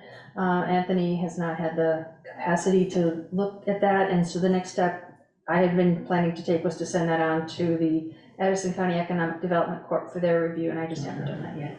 Okay, because it's been like I know. almost 3 years. It's been a long time. So, Yeah. and Fred keeps asking me, so. I'm like, Fred's talked to us too. Yeah, and I've been waiting on finalizing or having those finalized loan documents in whatever form they end up being, and to circle back around with the West Street property owners to make sure that revolving loan fund in its updated form is accessible to them if they choose to use it. Yeah. So that's been the whole. So I don't think, I mean, at this point, I almost would say just send it off. Yeah, oh yeah, I'm going Because we're to. not- It's- He's yeah. just not gonna do it at this Yeah. point. Anything else, Michelle? No, that's it for me, thanks. And Ian, I'd like to thank Bristol Corps for hosting Pocock Rocks last Saturday. I'd like to thank Bristol Police Department for lending their support for the event as well. I heard it was a great event. I wasn't able to attend due to a health reason, but I heard it was very good. I actually did get some drone shots, and it looked like there were a lot of people there, so that was good. great. Anything else? And the rain held. I know. The rain. Is that it? Yes, thank you. Great, thanks. And I was gonna just say the same thing about Pocock, that I wasn't able to attend either, but from all the reports I heard, people really enjoyed it and there was a great turnout. So I appreciate that very much. Thanks for all that work. All righty. And then let's see, the last thing we had here under other business. Oh, I'm sorry. Nope, I'm jumping around. Town administrator's report. Sorry, I'm all over the place. I have nothing to add to the written report. All right. Now we can go on to other business. Perfect. All right. So correspondence, documents, and reports received. Anything to add there? Posted online, available to the select board was the budget status report through June 30th, the most current version available, and also the letter we received from the surveyor who surveyed the property along the New Haven River. In the VLCT town. Oh, and the VLCT Town Fair delegation. Yes, thank you for reminding me of that. And Darrell, I did have one more thing, actually. Sorry. Go right ahead. Just throwing this out there, just sometimes, our meetings we look up and it's 11 o'clock and we gotta get out of here and we're gonna make decisions that we really think we should think about more. So I'll keep this short. I wonder if we should look at, now we have 7 or 8 department heads that give us a report. Not all of them do every night, I realize. And, 5-minute roundtable or department head, a couple of minutes. I wonder if we split that up. Just don't answer tonight, think about it, and maybe come back in a few weeks or months to tell me. Do half of them so once a month they report instead of every other week. Just a thought. Yeah, I mean, I think they've been a little bit better recently. I've been trying to hold people to their, I try to state that it's 5 minutes or so. So I think it's been a little bit better, but I hear what you're saying, Joel. Okay. I can think more about that. Val, I had some questions on the budget status report, so I'm just gonna email them, but I'll email them to you. Should I email them to Anthony too? Email them to me first. Okay. To be honest, I haven't had a chance to go through the whole thing yet. Okay. So delegation for you? Sure. Yeah. You said you weren't going to attend. Do we still want to delegate on you? it, but in the event that I do. Okay. To So have me be you'd the still delegate. like to be delegated? Just in case. Okay. So moved. Second. Okay. Well, Those in yeah, favor? jump on that one. Yeah. Any other discussion? Yeah, I have a question about the Mashak survey, when the timing is appropriate for that, so. Now's the time. Yeah, now's the Oh, time. wait, we gotta. Well, vote. let's just vote to put Valerie through. So all those in favor? Aye. Okay, anyone opposed? I did, or Peter, or Ian. All three of them. Peter made the motion, Joel second. I added Darla. If you can't go, Darla's gonna go. Oh, You're not in the room, Darla. I know. But I am, Joel. But I am. You are. I know. Okay. All right. So I'm yeah, sorry. we wanna- Yep, the gentleman in the back had a question. Yeah.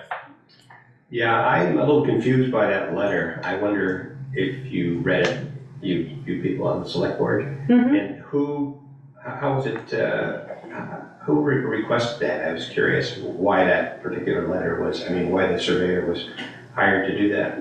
Because the state wrote us a letter saying they wanted determination whether it was truly in the flood zone or not.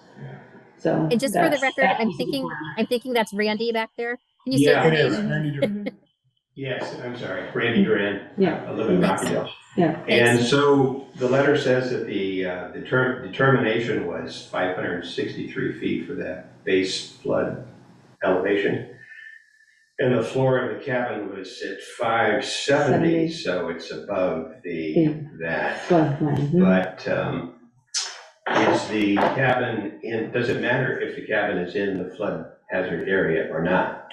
That's a big question that I have, and I've had this for about 3 years because it appears that the cabin is in the floodplain, therefore, it's a determination made by the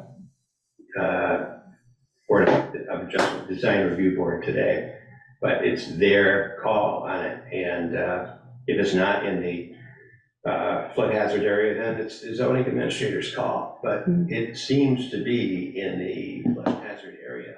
I mean, absolutely. So I don't understand why the design review board didn't get a chance to deal with this application, which was, if you want a little context, it's a camp that went in 2019, and then it was commented on by some in the neighborhood that, hey, look, there's a camp over there. I thought originally this area was wilderness, but it wasn't. It was 11 acres owned by, it's a parcel owned by someone in Heinsberg. And the camp went in, and then a year later, the permit approval was submitted. And it was, it included a couple of maps that the camp owner provided, and the zoning administrator looked at the map and thought that, yeah, it's outside the flood hazard area. So, okay, permit approved. Does it really matter if the camp is in the flood hazard area? Is this worth That'll be up looking into? to Kyle to decide from the state. You know, he asked for specific information, and that is what Tim gave him, so that's really up to what the state says. Yes, but the letter doesn't say where the camp was located. It just says the elevation. Now, if the cabin floor is 570 feet and the base elevation is 563, then there would be a 7-foot drop from the floor to the base elevation. There should be. There isn't. It's a 2-foot drop. So that information is confusing. I mean, if it's a base elevation in that area at 563 and the cabin floor is at 570, then there should be 7 feet below that floor to the ground. Well, it's 2 feet. But I'm just coming in here blind, is it? The 563, wherever that elevation is the cabin floor is 7 feet out of the flood zone? So they're saying the flood water is up at 563, if it ever did? Am I reading that right, Michelle, or? Well, that would be 5 feet below the surface of the ground that the flood level was produced at. I think that number doesn't work. So what I'm suggesting here is have the surveyor, if this makes sense to you, have the surveyor determine where that cabin is, because the zoning administrator said it's outside the flood zone. If you look at the FEMA maps, Zone A for 100-year floods, Zone B for 500-year floods, that distance from the bank is about 160 feet. So that's all floodplain right there. The cabin is, if you measure it from across the river with a rangefinder, is about 60 feet from the bank. So if the floodplain area is 160 feet wide and the cabin is 60 feet from the bank, then it seems to me it's in the floodplain, and therefore it should be going to the design review board. This is a very confusing thing, why this approval happened with the location of the cabin where it is. Well, unfortunately, the permit's been issued, we can't renege on the permit, so. Kevin Brown said that if there's an error has been made, and Chris said if the maps are incorrect, then it's could be revisited. It's not like a done deal. But, and also the bank, the bank changes over time, so I don't know where the floodplain maps, where the bank was back then, but, I mean, we'd have to figure this out with Tim, you know, if that's even something that the letter from the state gave specific information. If that's what they wanted to know, that's what Tim gave them. So I'd have to reread the letter and talk to Tim to see if that's what he provided to them. If they didn't, Randy, I don't know what the I don't recall what the letter said, whether they needed to know if it was actually in the floodplain or if they just needed to know the elevation. I understood they needed the elevation. That's all that So, there is. yeah. So I don't know, But if it's in the floodplain, then isn't that an issue? I don't know. That's really what the state's gonna have to tell us. I remember doing a project in Lincoln where the corner of the house was, and I don't know if this has any relevance at all. But I did a foundation for a house and the corner was in the floodplain, and they made them jot the foundation and stick a post out there where they were still able to build over it. But they couldn't put the foundation under the house there. Yes, and I think that's the reasoning, or the reason for the short survey is to see if it was a legal height for that floor at 570, because that's above the base. Yeah, but all the stuff on the ground is still in the flood zone. I mean, the outhouse that's there between the cabin and the river is right on the ground, and the shelter logic things and this and that, it's all right on it. So, and if you look at the flood regs, no structures unless there's a conditional use, which is determined by the zoning review, the design review board. It's not the administrator's call if it's a structure going into a flood hazard area. It's definitely a flood hazard area. It's definitely a structure. What do you do? I'd like to see it. Kristen Underwood did a study on this, sent a letter to a few of you. I think Baker, you got that. I think Valerie, you got that letter, and said, yeah, it's in the floodplain. And here's where the zoning administrator's determination was just slightly outside, but her determination on the digital maps that are available at Addison County Regional, but not available locally. Chris mentioned this, but they are out there. She used that and said, here's the cabin, about 60 feet from the river. It's in the flood zone. But, you know, it's still there. I mean, it's not in compliance with the flood regulations, which then may bring into an issue of the flood insurance, whether if something happens and the town isn't in compliance with the flood regs, they might have to help them out. If they're not in compliance, they're not enforcing these regs. So it's a question. Okay.